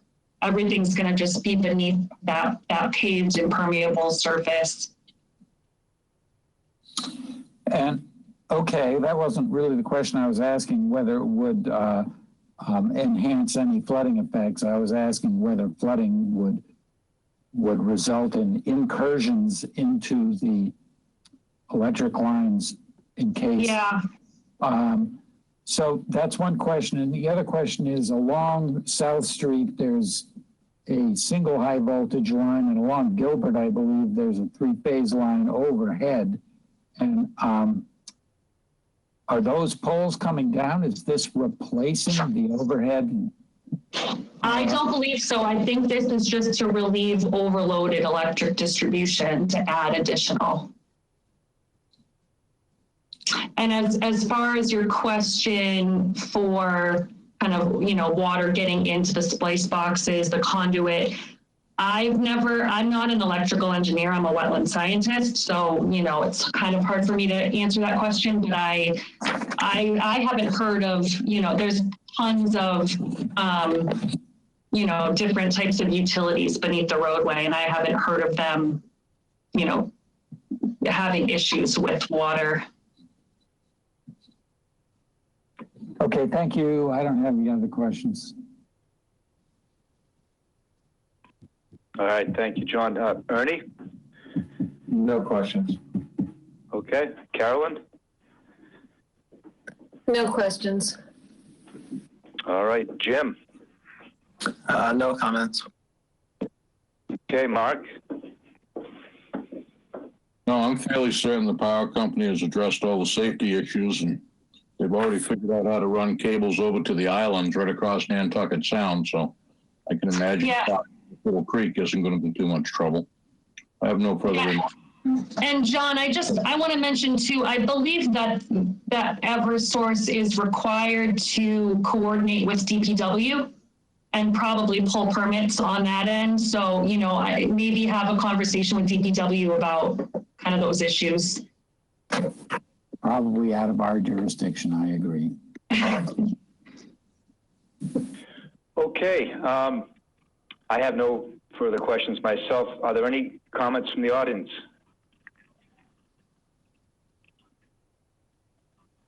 Okay, seeing none, would someone like to make a motion, please? I'll make a motion to approve Eversource's request for installation of underground electric with a -2 and -3 determination. Can I have a second, please? All right, second by Mark. All those in favor say aye, starting with John. Aye. Ernie? Aye. Carolyn? Aye. Jim? Aye. Mark? Aye. Myself, Brad Chase, aye. So the motion carries unanimously. All right, thank you very much.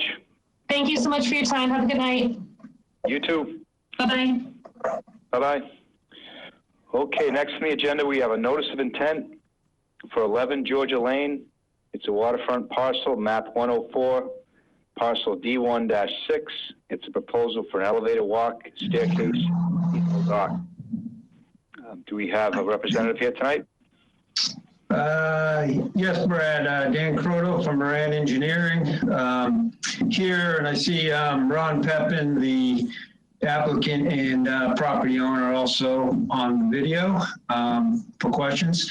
So this we had brought before the commission 2 meetings ago, and it's right now there's an eroded or an area that going down to the beach that they just walk over land, and it's slightly eroded, and the idea was to let that area naturalize and do an above ground wood walk down at the bottom to the beach, and then a seasonal aluminum dock out from there.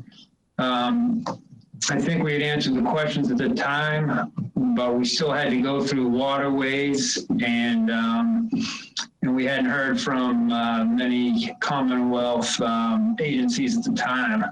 At this time, we've been through waterways. We went to the October 21st meeting and got unanimous approval. And we did get our DEP file number. Division of Marine Fisheries weighed in on the time of year for the work to be, for the seasonal docks to be put in and out of the ponds. And natural heritage and endangered species, we heard from them. We received the no take, and Amy was copied on that. And that was, and then waterways was the final, I guess. So we did get that. So with that, the applicants are just trying to get a safe way down to the beach, a safe, stable way, and then let the area that's had been used, let that naturalize. With that, I will turn it over back to the chair. Okay, thank you, Dan. All right, let's go through questions and comments from the commissioners. Maybe I'll start with you, Mark, this time and go the other way around. I have no question. Okay. Jim? I don't have any comments this time. Okay. Carolyn? I have no comments. Okay. And Ernie? No comments, thanks. Okay. And John? No comments. All right. Any comments from members of the audience? All right, seeing none, would one of the commissioners like to make a motion, please?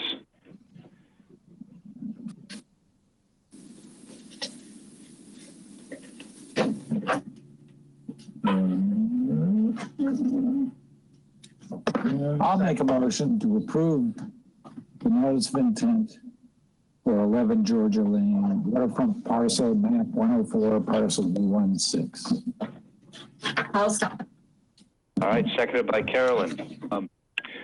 Any further discussion? Okay, seeing none, we'll have a roll call starting with you, John. All those in favor say aye. Aye. Okay, Ernie. Aye. Carolyn. Aye. Jim. Aye. Mark. Aye. And myself, Brad Chase, aye. So the motion carries unanimously. Thank you both. All right, thank you. All right. Next on the agenda, we have a notice of intent for 47 North Road, map 19, parcel S2, proposal to install sheet pile and dead men to reinforce the existing timber bulkhead. I see Mr. Smith's on. Do you want to give us a summary of your status? Yes. This is meeting number 3, and at the last meeting, you requested some more information from the engineer who I've hired, which is Lars Jensen, who's with us tonight. And I believe we've gotten the details down and got everything over to Amy in a proper time frame, and I think we're pretty much set to present. I think Lars could do that for me at this time. Okay, thank you for getting all that together. All right, Mr. Jensen, if you want to give us a summary on the approach. Yeah, good evening. So you should have in front of you a document with 4 pages. Again, we're starting out with a letter just describing, what we're looking at here. The second page has 4 photographs that show a pretty good representation of the existing bulkhead and also the area that has been, washed out over time on the land side of it. One of the photos shows an image of the proposed vinyl sheet piles that were supposed to be used there. And then on page 3 of the document, that's the stamped page with the technical drawing, you see a section of both the existing and the proposed location of the new vinyl lining, if you will, on the inside. Maybe as a summary, the last page, let me speak to the last page. The last page is just an overlay on the side plan that outlines where the proposed vinyl sheet piling is to be installed along the wall. And in summary, again, there's nothing wrong with the existing bulkhead, wood frame bulkhead in the sense of its structural stability. The only problem that it has occurred over time is that there are small gaps between the vertical planks, and it's allowed the sediment and sand from behind the wall to be washed out, due to tidal current and general current. And so the idea here is to enclose that or stop that from happening by basically providing a new liner on the inside. So the vinyl sheathing is not used in the structural function, if you will, to strengthen the wall or anything. It's just used to prevent that washout. The wall is in good condition. We visited the site.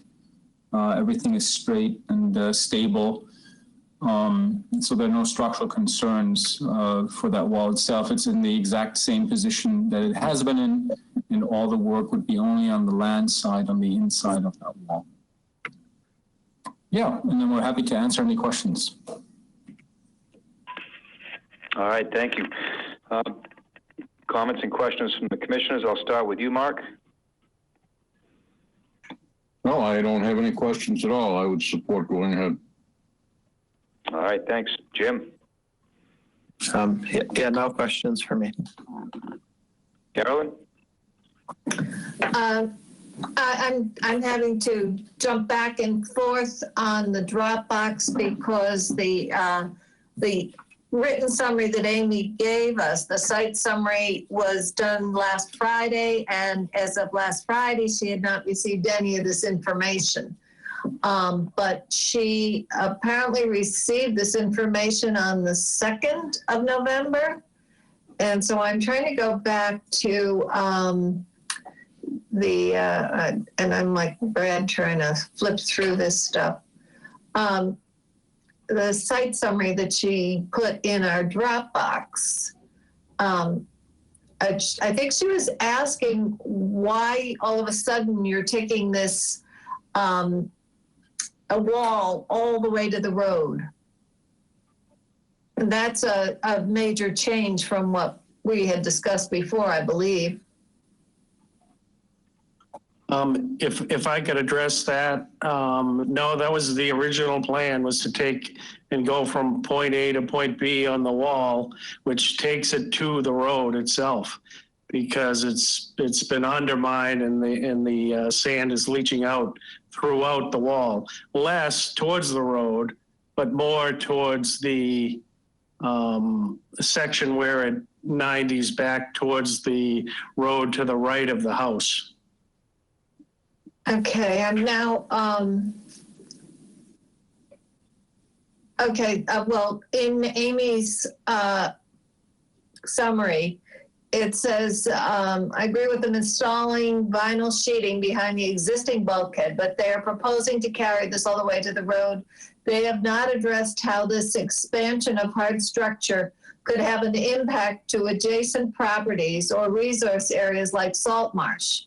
He has also requested to carry the fence out from where he wants to enclose his utilities on the front of the house to the back of the house, right to the wall. This is in contrast to our regulation of no new structure within 60 feet of a resource and is purely aesthetic. I do not recommend it. Amy's recommendation is that we approve the installation of vinyl sheeting directly behind the existing wall only.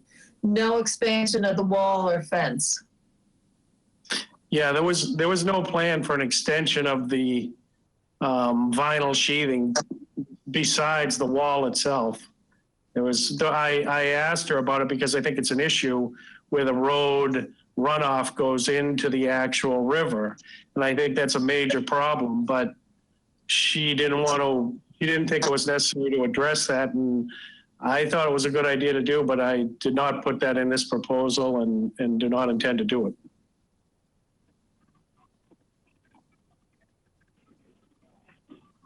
So the vinyl sheathing will go behind the existing wall that's there and nowhere else. And what goes to the road? The wall goes right to the road. But my concern was past that, where it goes up the road, up North Street, is where all the water funnels down from the road into the river, which is, I think, a real negative situation. And I was willing to address that by continuing this wall over and putting some sand and keeping it from entering the river as kind of a waterfall, is what it does right now. And I had spoke with Chris, who's the head of DPW. He thought it was a great idea and sent Amy a letter stating that he was for it, but Amy said she didn't want to address it, so I took it off the table. Okay. I guess that's all I have right now. Okay, thank you for bringing that up. Ernie? Yeah, just to clarify the feedback that Carolyn was requesting. So this proposal includes nothing with respect to fences, is that right? I don't see any reference to a fence. I put in there that I would like to have the fence around the utilities just to cover the ugliness of it. And one section of fence to the far end of the house and then one other section of fence to the other end, just as a privacy factor to keep light out. And because the road, as people come down the road, you get car lights and just give it a little privacy factor to it. Yeah, but you haven't given us any illustration to show where that fence would be, have you? Yes, I have. It's on the plan. It's actually outlined and highlighted in orange. It's one section of fence to the left of the house and one section to the right. Basically an 8-foot section of fence on either side. This is the plan for the pile repair that accompanied the engineer report? That's correct. Lars had detailed out the behind the wall, and then I added where I would like to put the two sections of fence on either side of the house, which would have a gate on them to access so you can get in and out. Basically, it's just two sections of fence. And the other area was just around the existing utilities. I have a air conditioning unit and a gas meter and hot water heater that's on that section. I just wanted to cover it up and make it look better. Yeah, Tom, I'm looking at the plan. I don't see anything other than the, it's highlighted, says proposed length of new vinyl sheet pile installation. Hi, everyone. I see on here. This is Melissa. I'm filling in for Nikki right now. The version that is on the Dropbox does not have the orange highlight. We only received the version that had the highlight on it yesterday afternoon. So the version that was uploaded to Dropbox does not have the highlight on it. Okay, all right. So we can't discuss that tonight, I don't believe. Okay, well, you know, that is not my main concern. My main concern is to get this wall situated. I can address that, the other issues at another time. I just want to get the wall back in and get the deck on and be able to utilize the property and not have a liability issue and my insurance company down my back. Yeah, I understand you, Tom. I mean, that makes sense. And I would suggest that it seems every time we talk about this property, there's something else going on as far as screens or fences or outdoor showers or whatever else. And I would strongly suggest that once you get this bulkhead fixed, that if there's anything else you want done, just put them all together in one submission and get it to us in a separate filing. Right, and I understand exactly what you're saying. And like I said, I don't have a problem with it. I just thought it made sense to address it at the same time. But yeah, I have no problem in just addressing this as fixing the wall. That's my main concern right now. Yeah, okay, good. Because every time. And then just so you guys know, you asked me to remove the shower enclosure, so I did. I eliminated that. Okay, all right, good. No, I have no questions as far as the wall is concerned. It looks, so long as the vinyl sheets match the existing footprint of the bulkhead that's there now, I think that's a reasonable safeguard to put in place. Okay. All right, thanks, Ernie. John, any comments? I'm fine with this as long as we're just talking about fixing the bulkhead. Yep, I agree. Okay, any comments from members of the audience? All right, seeing none, would someone like to make a motion, please?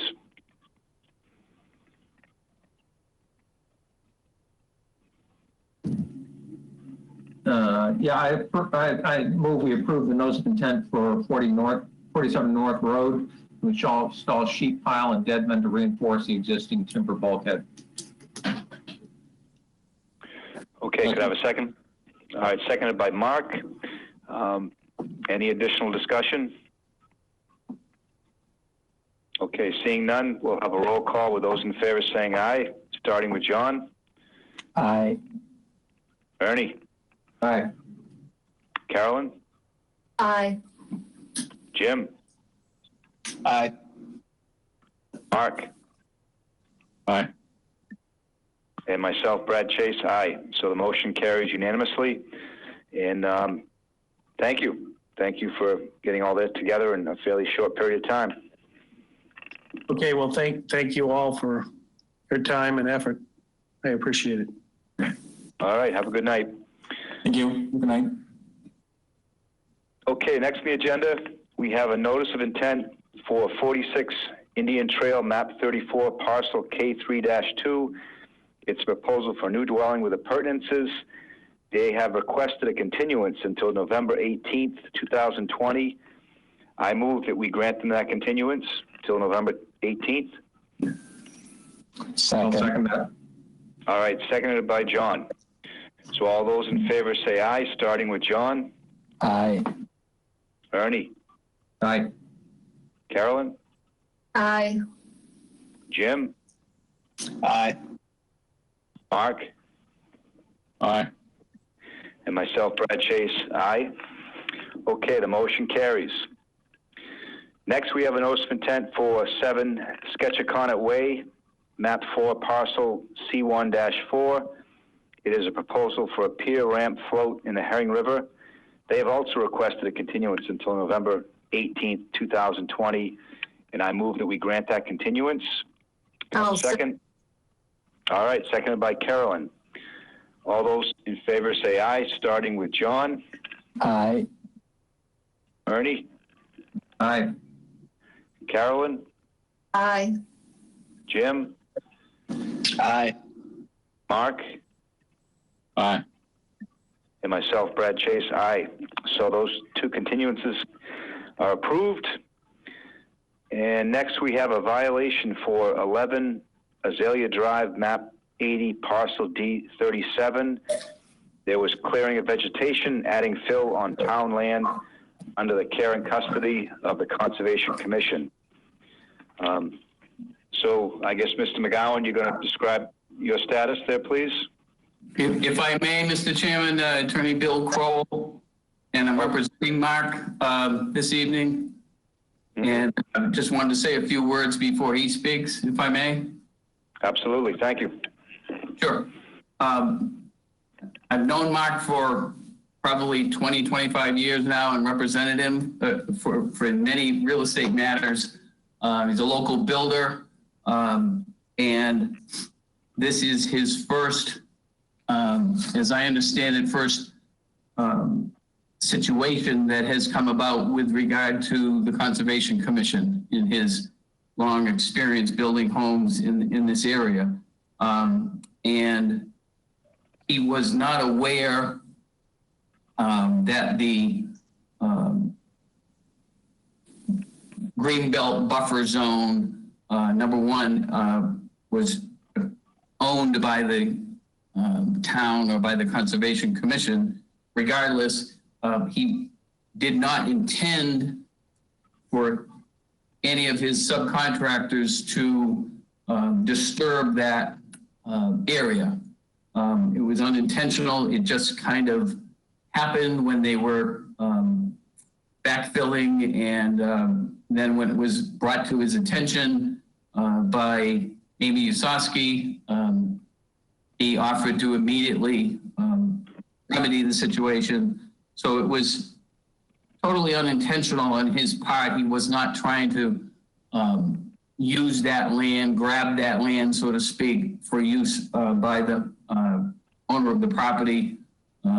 He apologizes that this happened, but he was in the process, as I understand it, when Amy contacted him. He had already had the land in question recontoured and dressed it with topsoil. I've driven by, and the house looks great. The landscaping looks good. And this is a relatively small area. As I understand it, there were no trees cut down by Mr. McGowan or his subcontractors. And he was in the process of putting mulch back on when he was contacted by Amy. So he stopped doing that and in preparation for this, with respect to this hearing. So I'll turn it over to Mr. McGowan, if I may, Mr. Chairman, for him to say a few words also. Yes, good evening. I'm Mark McGowan. I own MJM and Associates, which is the building company that is building the residence to the right of this property. And as Bill said, just quickly to summarize, basically Amy did. She contacted me somewhere in the early part of October, and it was a eye opener to me because I was like, wow, I'm sorry, I didn't realize that the town owned that piece of property. I actually thought it was just part of the development. I knew it was a green belt, and when the excavator had we were in tight quarters, and when he dumped, when I came out and saw that he dumped it, I was like, oh gosh, because it basically drifted into the 20-foot space. So, and then when they went to backfill it, of course,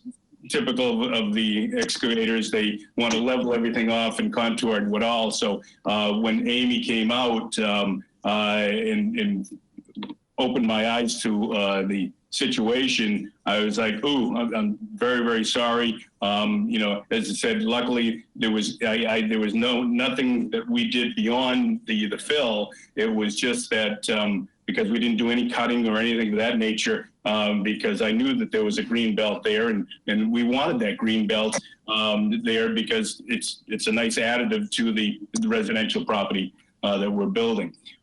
So once I knew that, so that's when I had Terry Walker get back in immediately, and he excavated that all out. And I don't know if any of you folks had made it out there or not, but you'll see that everything's been excavated away from all there was a 5 or 6 I'd say 4 or 6 inch trees in front, so we got that all back to the grade. and cleaned that area and made the little gully plus the contour, bringing everything back to the original contour. But yes, as I said, no disruption, everything except that there was some undergrowth that did get filled over and such. So I talked to Amy about that. Basically told her that we cleaned it all up. But then when, as I said, I got the note from her that you wanted a meeting tonight, I said, okay, I better not throw the mulch down. She might want something different. So here we are.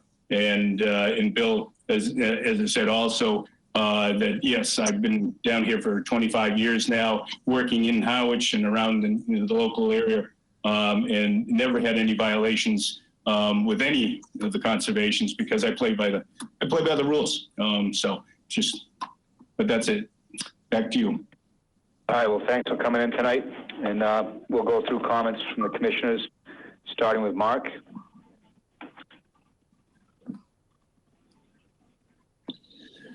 I have not had the opportunity to go see this. But, I was just reading Amy's review about the whole matter, and it seems like her suggestion to remedy it is pretty clear and reasonable. Basically, she wants it revegetated and some seeding, and I would expect that would be something that should be.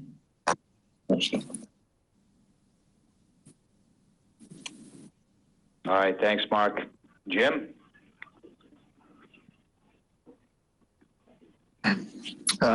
So yeah, I would agree with Amy's comments in the site summary. That's all. Okay, Carolyn? Amy's comments in the site summary includes removing all the fill. We did that. That is already gone. It is. Okay. And we probably would not want mulch. So that's why I wasn't sure, and that's why I'm glad I stopped, because I was trying to bring it back to the, like that look, the rustic look that was there, because across the street is another 20-foot buffer. And basically I was thinking that would, kind of make it look like the one across the street. That's all. So. Mm-hmm.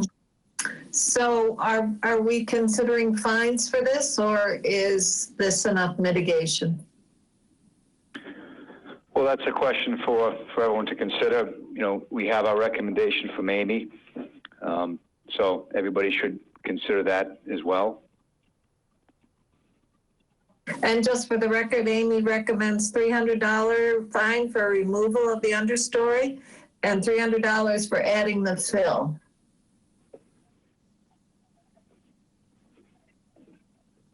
Yep. Well, we can consider that. So, what's your preference, Carolyn? I think if it was done totally unintentionally, and he is so very willing to restore it, I think maybe one $300 fine would be appropriate. Okay. All right. Ernie, what are your thoughts? Yeah, I appreciate your coming tonight. I'm reading Amy's commentary, and it's at odds with what Attorney Crowell has described and what you've described. That Amy said that when she spoke with you, and I'll read it, when she said, I went to the site, Mark McGowan of MGM Associates was present, and said he was aware that this land belonged to the town and that they were planning on putting it back. And I think also, I think based on the conversation, Ernie, I'm wondering if he was not aware was what was supposed to have been put there. Well, I'll finish this because it says the survey stakes were present, and it was very obvious to anyone that work occurred over the property line. So can I clarify that? Sure, please do. Yes, we had it all staked out, and I knew it was green belt. And when, as I said, when the excavator had piled it up, and then it slid into there, I was like, oh, you know, I've got to make sure I clean this all up and restore it. I did not know that it was town owned. I thought it was development owned. In other words, because typically the developments that I've worked in, and even Amy, when we spoke about that, which is kind of interesting because she said, yes, no, typically the developments retain their green spaces. They don't give it to the town. But she said, due to the fact that this was dated back in the, I want to say late 70s, early 80s, they for some reason, and from one reason or another, ended up willing it over to the town for all of these green spaces. But that's not as typical. And so, as I said, in working with developments throughout my entire career, is that most, 9 times out of 10 type of thing, that it's always held by the development as, quote, green space. Well, wouldn't you have had to go to the development and ask them for permission to disturb that green space?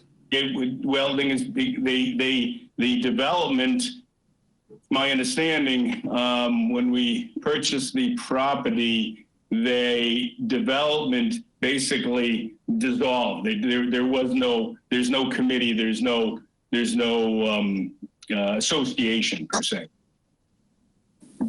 Right. I mean, I'm struggling with, the fact that when you're developing a lot, obviously you have limits of work on it. And I think it's your obligation to make sure that excavators and everybody else stays within the boundaries of the lot and doesn't encroach on adjoining properties. I agree. I'm not saying there's fault here, but it wasn't intentional fault. In other words, what I'm saying is that we've always been by the book, but sometimes things happen, but I'm always believed in correcting anything that's ever.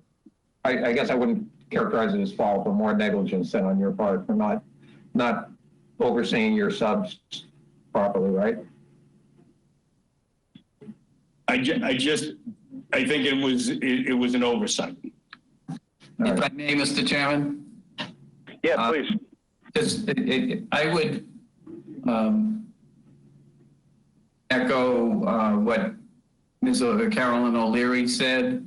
I think in a fine situation, if you're looking at something that was intentional, that would be one thing. But if it's not intentional, I think the money is better spent on the revegetation and mitigating the situation.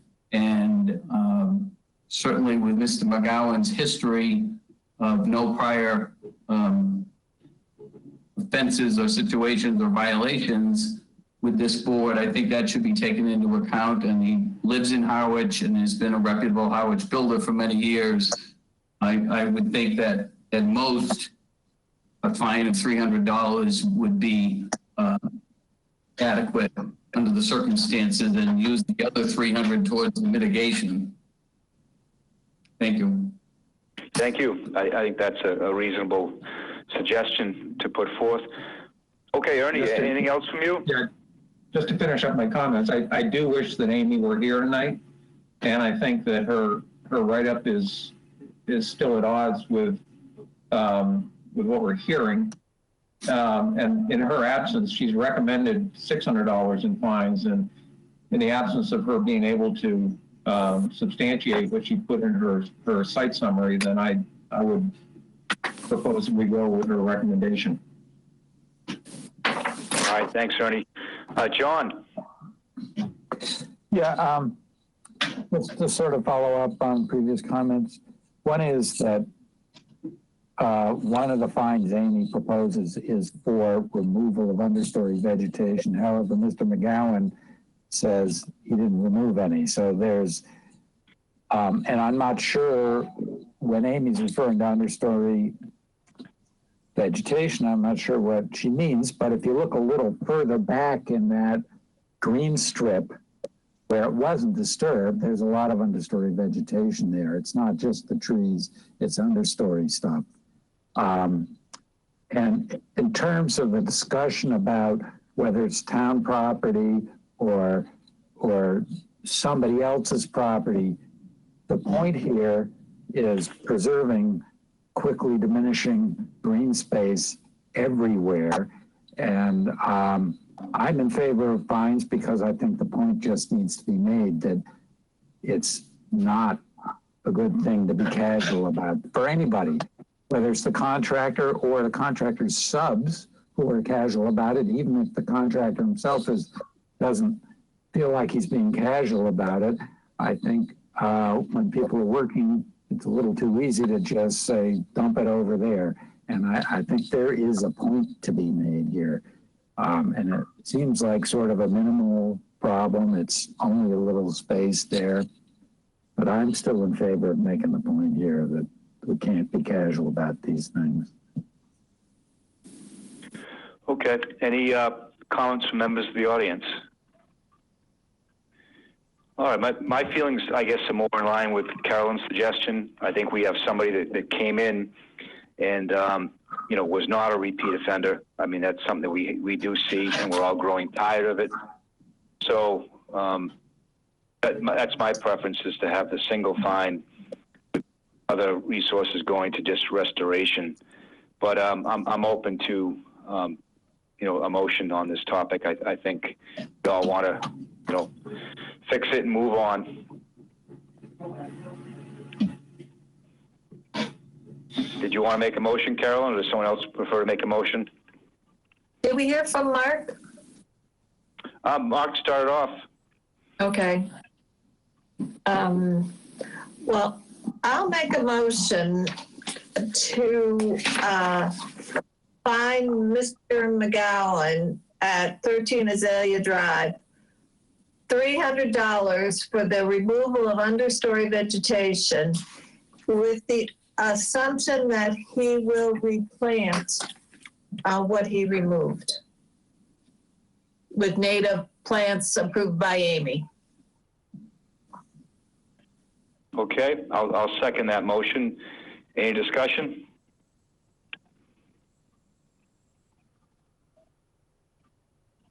Okay, seeing none, I'll have a roll call. All those in favor say aye. John? Aye. Ernie? Aye. Carolyn?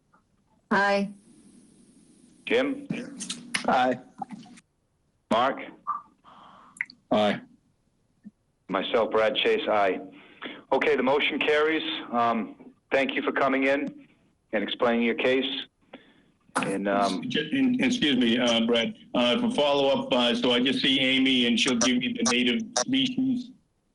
yeah, connect with Amy and she'll set you up with that. Okay. And that should work out fine. Great, and then just make the check out to Town of Harwich. Right. Yeah, check with Amy on that too, but I'm pretty sure it's the Town of Harwich. Gotcha. Okay, thank you very much, then. Have a good night. All right, thank you. Thank you both. Thank you folks for your time. All right. Okay. So next we have 2 requests for certificate of compliance. And I know there was an issue on 40 Bob White Lane. And so does anybody want to move forward on that one based on Amy's comments, or should we just put that one off till the next meeting? I printed out the summary, which I've since learned is dated by last Friday, I guess. So is there any new information in the update in the summary that might cause us to move forward in this one? She says she met with the engineer on site on Monday. That's the updated site summary. Okay. Is that you, Mr. Eldridge, the engineer? Yes, sir. Thad Eldridge here. Jamie Norcross is with me. Okay, so you guys have all right, so you guys have an interest in concluding this tonight. Okay, well then in that case, could someone then read me Amy's recommendation on this, please? Do you want me to? You would, please. I met with the engineer on site on Monday. When this project came before the commission in 2008, there were numerous engineers involved over various meetings. The outdoor shower that I thought was not permitted did show up on the final plan approved by the commission. The staircase from the deck and expansion of a gravel driveway area did not. Tad Eldridge is their new engineer, and he did a good job on his plan of calling out what was approved, what wasn't, and square footage differences in the buffer zones. In the 0 to 50, there was a 90 square foot increase in hardscape, and in the 50 to 100, there is a 180 square foot increase in hardscape. I recommend they replant 90 square feet of area in the 0 to 50 and 180 square feet in the 50 to 100. This would be elimination of gravel area, not filling in existing native planting areas. I recommend you condition this as a condition of approval on the cert of compliance. Okay. So recommending that they replant 90 square feet in the 0 to 50 and 180 square feet in the 50 to 100, which actually eliminates the gravel area. Okay, and what is it replanted with?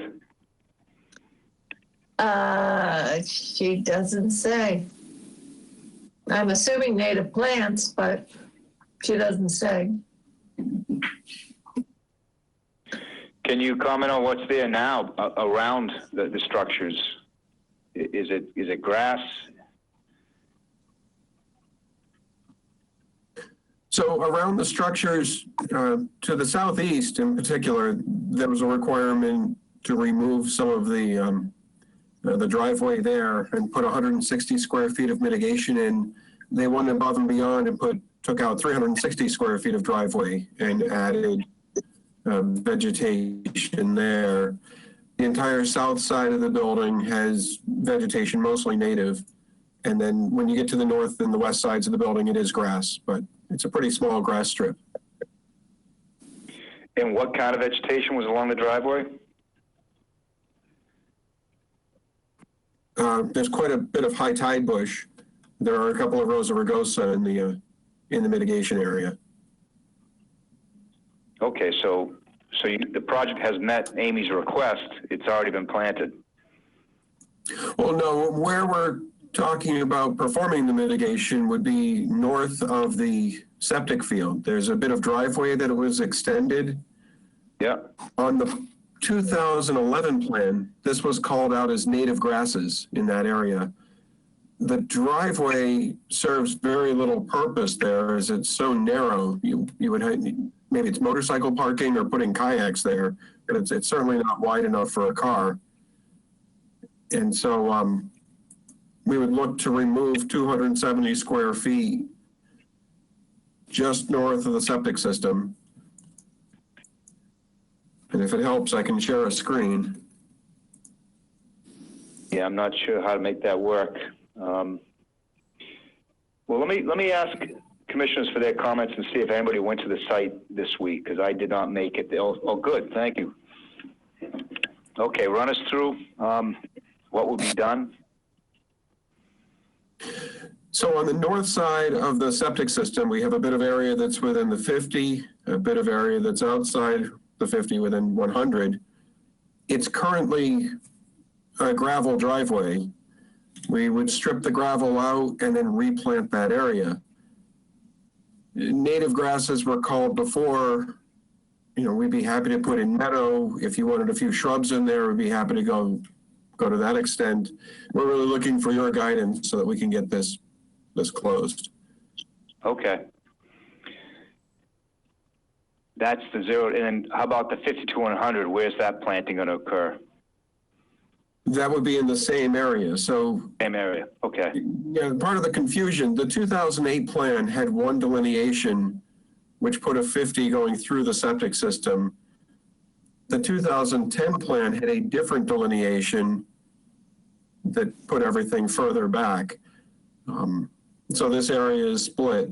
We get a little bit more than 90 square feet within the 0 to 50 will be revegetated, and 270 square feet total. Okay. And is that ratio 1-to-1 with what was done without authorization, or is that a 2-to-1? No, that would be a 1-to-1. That would bring us right back to, the same amount of hardscaping that was approved originally, or was on the site originally. Yeah, I look at that driveway, and it's way beyond what was there prior to this development. So I don't know what happened. I can't speak to that, but it was a very narrow shell driveway for a long time, and it's greatly been expanded. I can't say if that was authorized. All right. Let's get comments from the commissioners on this and see how they feel. It's presently we would be looking at 3-to-1 for the 0 to 50 and 2-to-1 for the 50 to 100 if it was to come for us, as something needed to be mitigated for. So I guess I want thoughts on that as well. Is 1-to-1 sufficient for this type of activity? So, Mark, do you want to start with comments?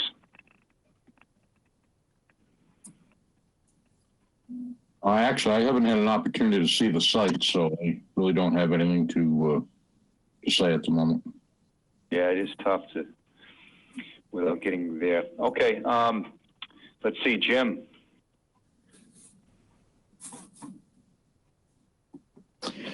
Yeah, I'm just I'm studying the photos right now. I'm not gonna withhold comments for the moment here. Okay. All right, Carolyn. Well, I think it's very difficult for us since as of Friday afternoon, Amy didn't have this information. I would propose we put off until our next meeting deciding this. What bothers me is that the previous hearing that we just had, we fined someone $300 and plus mitigation, and this looks more egregious to me than what he did. This just wasn't discovered. I mean, this is 90 square feet of increase in the 0 to 50. I mean, that was bad. So yeah, I agree. I don't feel like 1-to-1 is really appropriate for this situation. So, all right. Well, I tend to agree with you. Mr. Chairman, may I speak on behalf of the applicant? Sure. So my name is Jamie Norcross, and I'm representing the Raquels, and this property is under agreement for sale, and that's when the outstanding order popped up. I think it's important to understand sort of the nature of the increases, and Thad could probably explain this in more detail, but some of the additional stairs that you see were really an oversight when the plan was first approved. The building went up in height, requiring more stairs than what were shown in the initial plan by the engineer. So it wasn't that the Raquels were adding additional coverage that was not necessary. Really, the stairs were needed to reach the height of the new building. And unfortunately, it was an oversight by the engineer when they did the initial plan that was missed. There is also a small air conditioning pad that was not located on the initial plan. That is a very small area in the back. So it's not as if they were, I wouldn't characterize it, they were doing as large expansions within the 0 to 50 or the 50 to 100 without approval. I think that there were these field change adjustments that were done by the builder that unfortunately should have been shown on the initial plan and were not, because these additions, specifically the stairs, were necessary in order to make the building functional. Okay, thanks for that explanation. All right, let's see, Ernie. Yeah, and what Amy had put in the Dropbox, copies of the original approved plan, and then the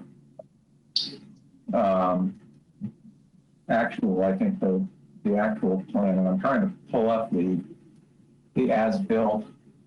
hang on just a sec if you would while I pull this up.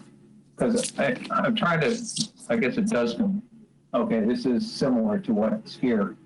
But honestly, I can't make a real valid comparison of the two, what was proposed or what was originally approved rather, and the as-built that we have in front of us here.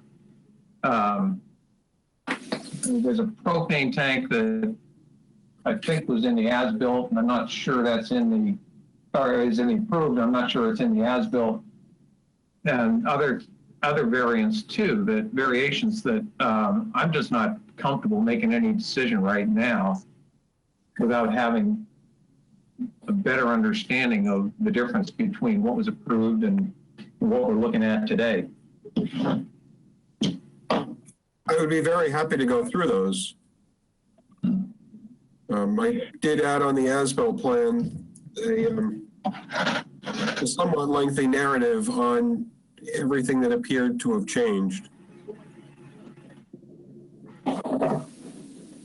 Yeah, and I'm honestly, I haven't had time to look at this. That I understand. You know, we just got this stuff, and it's just. Yep.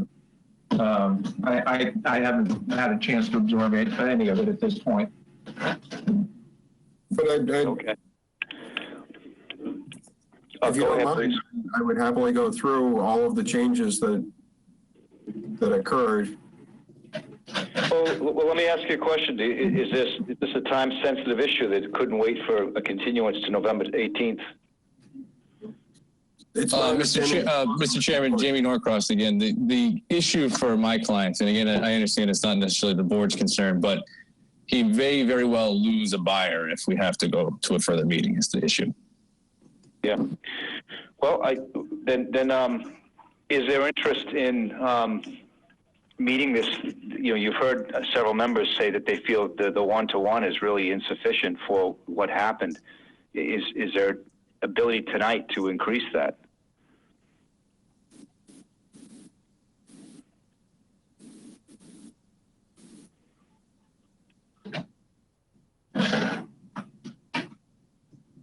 Fred?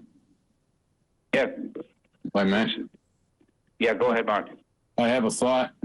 Would it be a consideration for the board to approve the certificate of compliance pending Amy's satisfaction on the recovery and settlement of the issue on her return? Well, I mean, we're the ones that have to vote on it, you know, so Amy gives us advice. It sounds like a number of us haven't really had the time to dig into this. I just know that, you know, a contemporary project wouldn't, you know, have just a one-to-one response like's proposed here. So that's my interest, is to have, I think, more restoration than's being proposed. And so it's really, it's up to proponents. If they want, if they can't continue or don't want to continue to the 18th, then we can talk about, you know, greater increases in restored areas. If the commission is really uncomfortable with that, you know, alternatively, we can just, you know, say we're going to wait until November 18th when we have more feedback from our conservation agent. Brad, can I say something? Yes, please. Amy's not feeling well. And so if this is a time-sensitive issue and we put that requirement on it, that's putting a lot on her right now. They can't sell without the certificate of compliance, can they? No, we cannot. This is Jamie Norcross again. I mean, we have Amy's recommendation that she wrote. Thad and I met with her on Monday in terms of the one-to-one. I think, I don't want to put words in her mouth. I think her thinking was that, you know, you sort of go back to what was the requirements when it was initially approved as opposed to today's standards in terms of the mitigation. Thad, obviously on the Zoom call, it's a little more difficult. I don't know if you have any thoughts on any potential locations for additional mitigation that we could propose tonight. When we met with Amy, we were looking at, you know, what would they have required 10 years ago. or what would you have required 10 years ago versus what are the requirements of a new project today? A project today would come in with the stairs that were necessary. Not In order necessarily. to get up to the second floor, or the first floor, which was elevated to a second floor level. Well, we can always hope. Well, my concern is that the staircase, it wasn't in the plan. So it sounds like it was logical, sounds like it was needed structurally, but it wasn't there. So, and also, 0 to 50 would have a 3 to 1. And so to me, 1 to 1 isn't sufficient. If there's space that makes sense to mitigate to 2 to 1, that might be a reasonable compromise for this situation.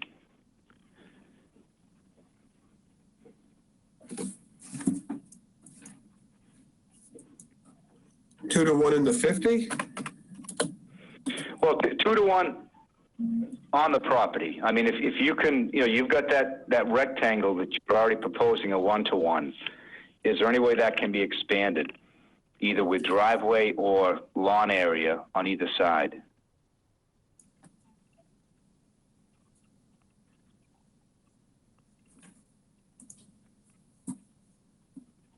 We could come back a little bit. The entryway to get to the propane tank is on the north side,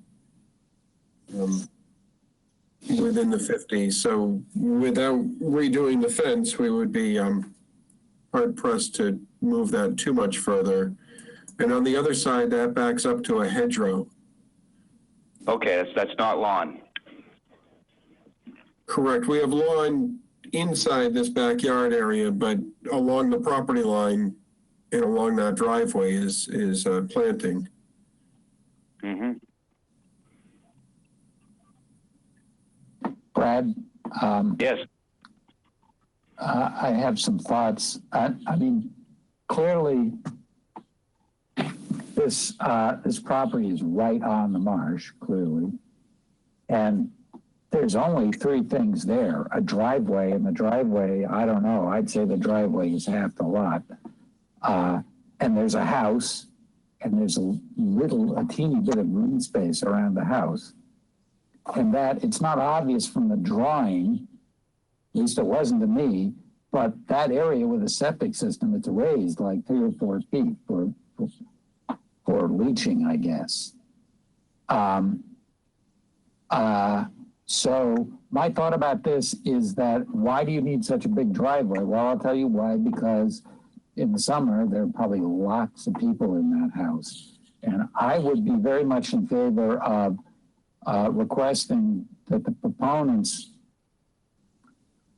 expand the mitigation at least to 2 to 1 by taking away some of the big parking area in the driveway near the house, specifically closest to the bank, like another, I don't know what the total is, what is it, 100? Well, there's a 270 square feet totally we're talking about here, doubling that to 540 square feet by finding another 270 square feet over on the southern edge of the driveway where it goes right up to the bank.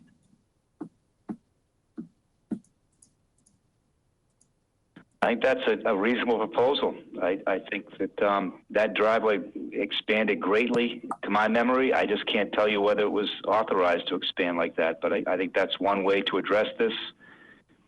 It's one way, I think, to get it done tonight. If I may, in 2009, the driveway went right across the BVW. The expansion to the driveway was in this area that in the 2008 plan showed us the 50. That was vegetated before, and now it's driveway up to that wall, the septic tank.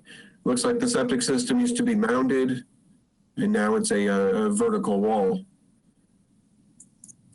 So the entire area in here was driveway and is now vegetated. That's 360 square feet, where 160 was negotiated when they put in the propane tank.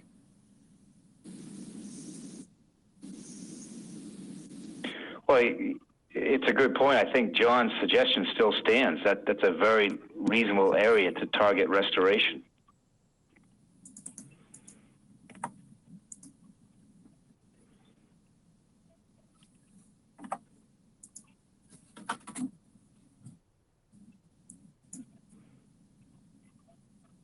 Well, you there, Jamie? Yes, Ed. Do we have, how much do you think that area is in terms of, if you had to give us an estimate?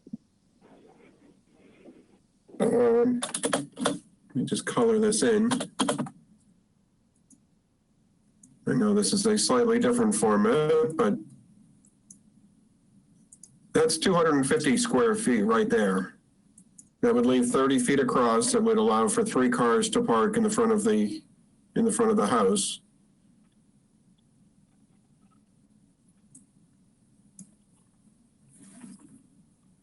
It was still, it's a very narrow driveway. Even coming back here, it's just very tight to turn around. You know, on Monday with 3 vehicles, we had a little bit of musical cars going on.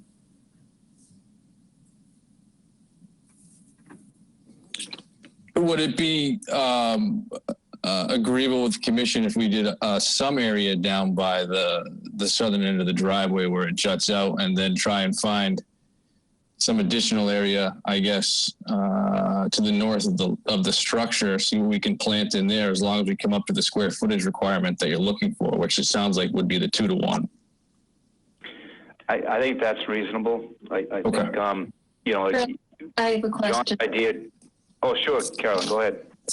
If we issue a certificate of compliance with a condition, when does that certificate of compliance go into effect? When the condition is met, or just with the promise of meeting the condition? Yeah, that's a question for our agent. Unless Mr. Eldridge knows the answer, I don't.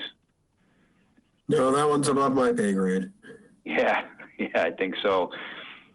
Well, I think it would be listed as an ongoing condition if you wanted to have a survivability clause in there for 3 years, like for your mitigation planting. So it'd be a certificate of compliance with an ongoing condition for the extra 500 some odd square feet of mitigation plantings, and then you have to come back in 3 years and get and ensure that they've survived for that period of time. That sounds good. Yeah, that's reasonable. Thank you.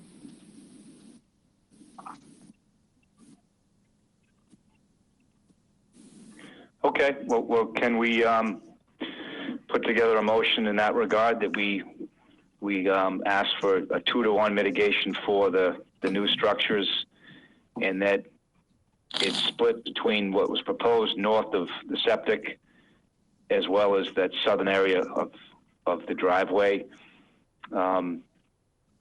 I don't know if anybody has any strong thoughts on how to break that up.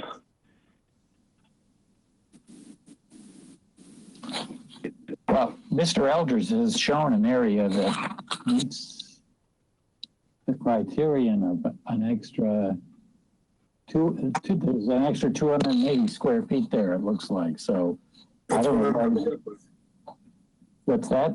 That's what I'm coming up with. So why don't, I mean, can we just condition it on this drawing that Mr. Eldridge has up there right now? I mean, I think I heard, go ahead. I thought we heard that it was squeezing the parking a little bit that way. I'm fine with that, John, as long as it doesn't constrain the parking too much.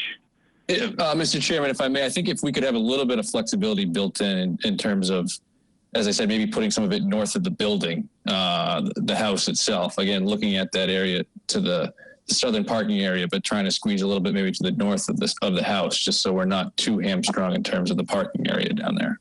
What is there to the north of the building to actually mitigate? Well, it's I guess native lawn area. Grasses, we could put in some plantings or other such native, I guess, species that would satisfy your criteria there. It's really just open space between the the house and the boundary line for the most part to the north. May I suggest something? Mm-hmm.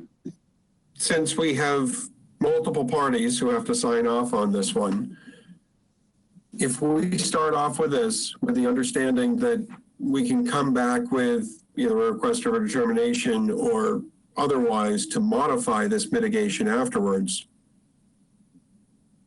I think that everyone could be satisfied that we have a solution that the commission can accept. But if they want to change it, we can come back in and do something with you. I'm fine with that, as long as, we write down the 2-to-1, and we favor 3 locations, the north border, shrub plantings, the original area north of the septic system, and then the driveway piece. I think the most benefit ecologically is probably the driveway piece close to the salt marsh.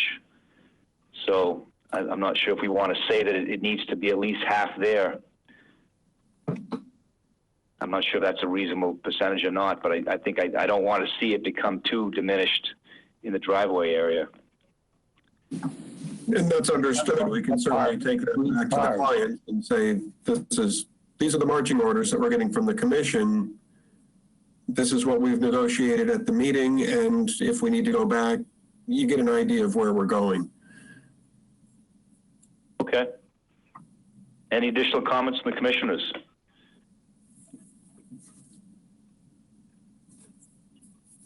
All right, would someone like to make a motion, please?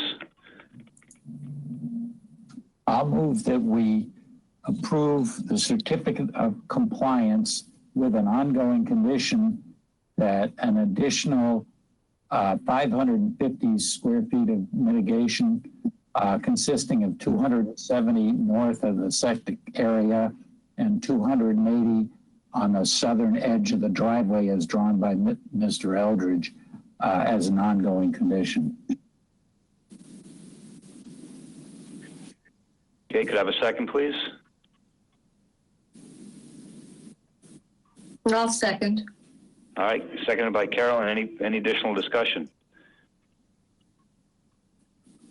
Mr. Chairman, just briefly, Jamie Norcross. Again, my only concern is if that's not, I guess, turns out not to be feasible for that area south of the driveway. Again, if we could have some flexibility to put some of that other mitigation elsewhere, would be helpful. As Thad mentioned, there are multiple parties. My client's selling, so he'll plant whatever would satisfy, but he has a buyer he has to make sure is on board with all this as well. So that's part of our consideration. So right. There's sort of a lot of moving parts, which it doesn't make your job any easier, but we're just trying to find something with a little bit of flexibility. Yeah. Well, I would say, John's recommendation to have it 50% should be the target. And if there's going to be a modification, then come back to us.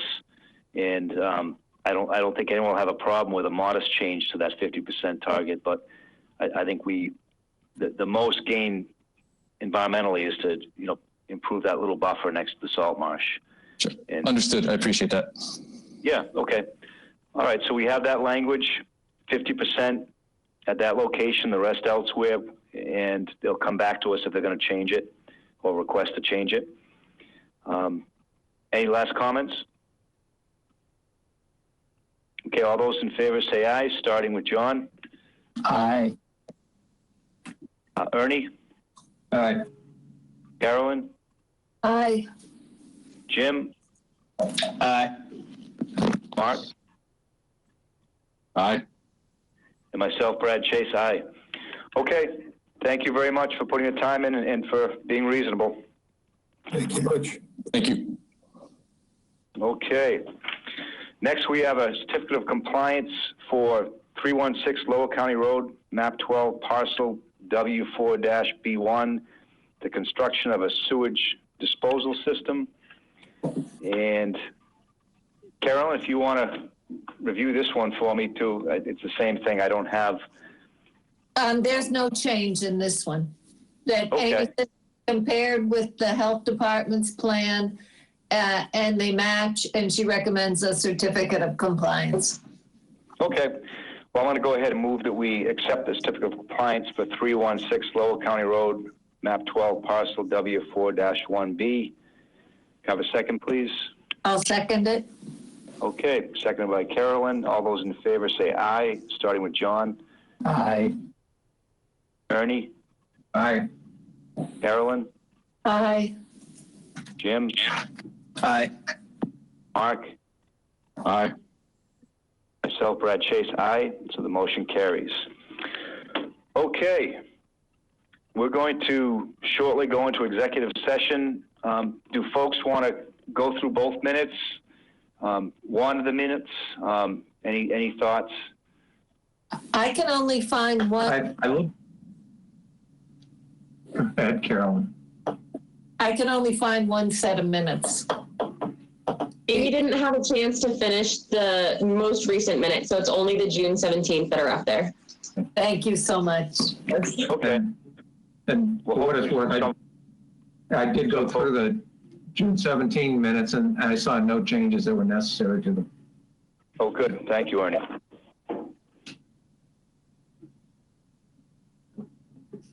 Any other comments on those?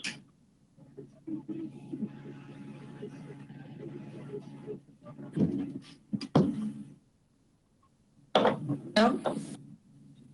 All right. That's the gold standard right there. You're making fun of me. No, I'm not. I count on you to you usually find something. Okay, well then I'm gonna move that we accept the minutes for June 17th, 2020. I'll second that. Please. All right, seconded by Ernie. All those in favor say aye. Starting with John. Aye. Ernie.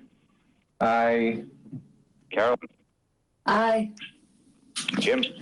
Aye. Mark. Aye. And myself, Brad Chase, aye. Okay, the minutes are approved. Okay, any new business? All right, we're gonna go into executive session. I just want to make sure there isn't something we want to discuss, or we have really nothing under discussion specifically. So with that, why don't I move that we adjourn the regular session and ask that Channel 18 cease taping us, and then we will go into executive session once we're done. So again, I move that we adjourn. Have a second, please. I'll second. Okay, seconded by Ernie. All those in favor say aye, starting with John. Aye. Ernie. Aye. Carolyn. Aye. Jim. Aye. Mark. Aye. Myself, Brad Chase, aye. Okay, so we have officially adjourned. This conference is no longer being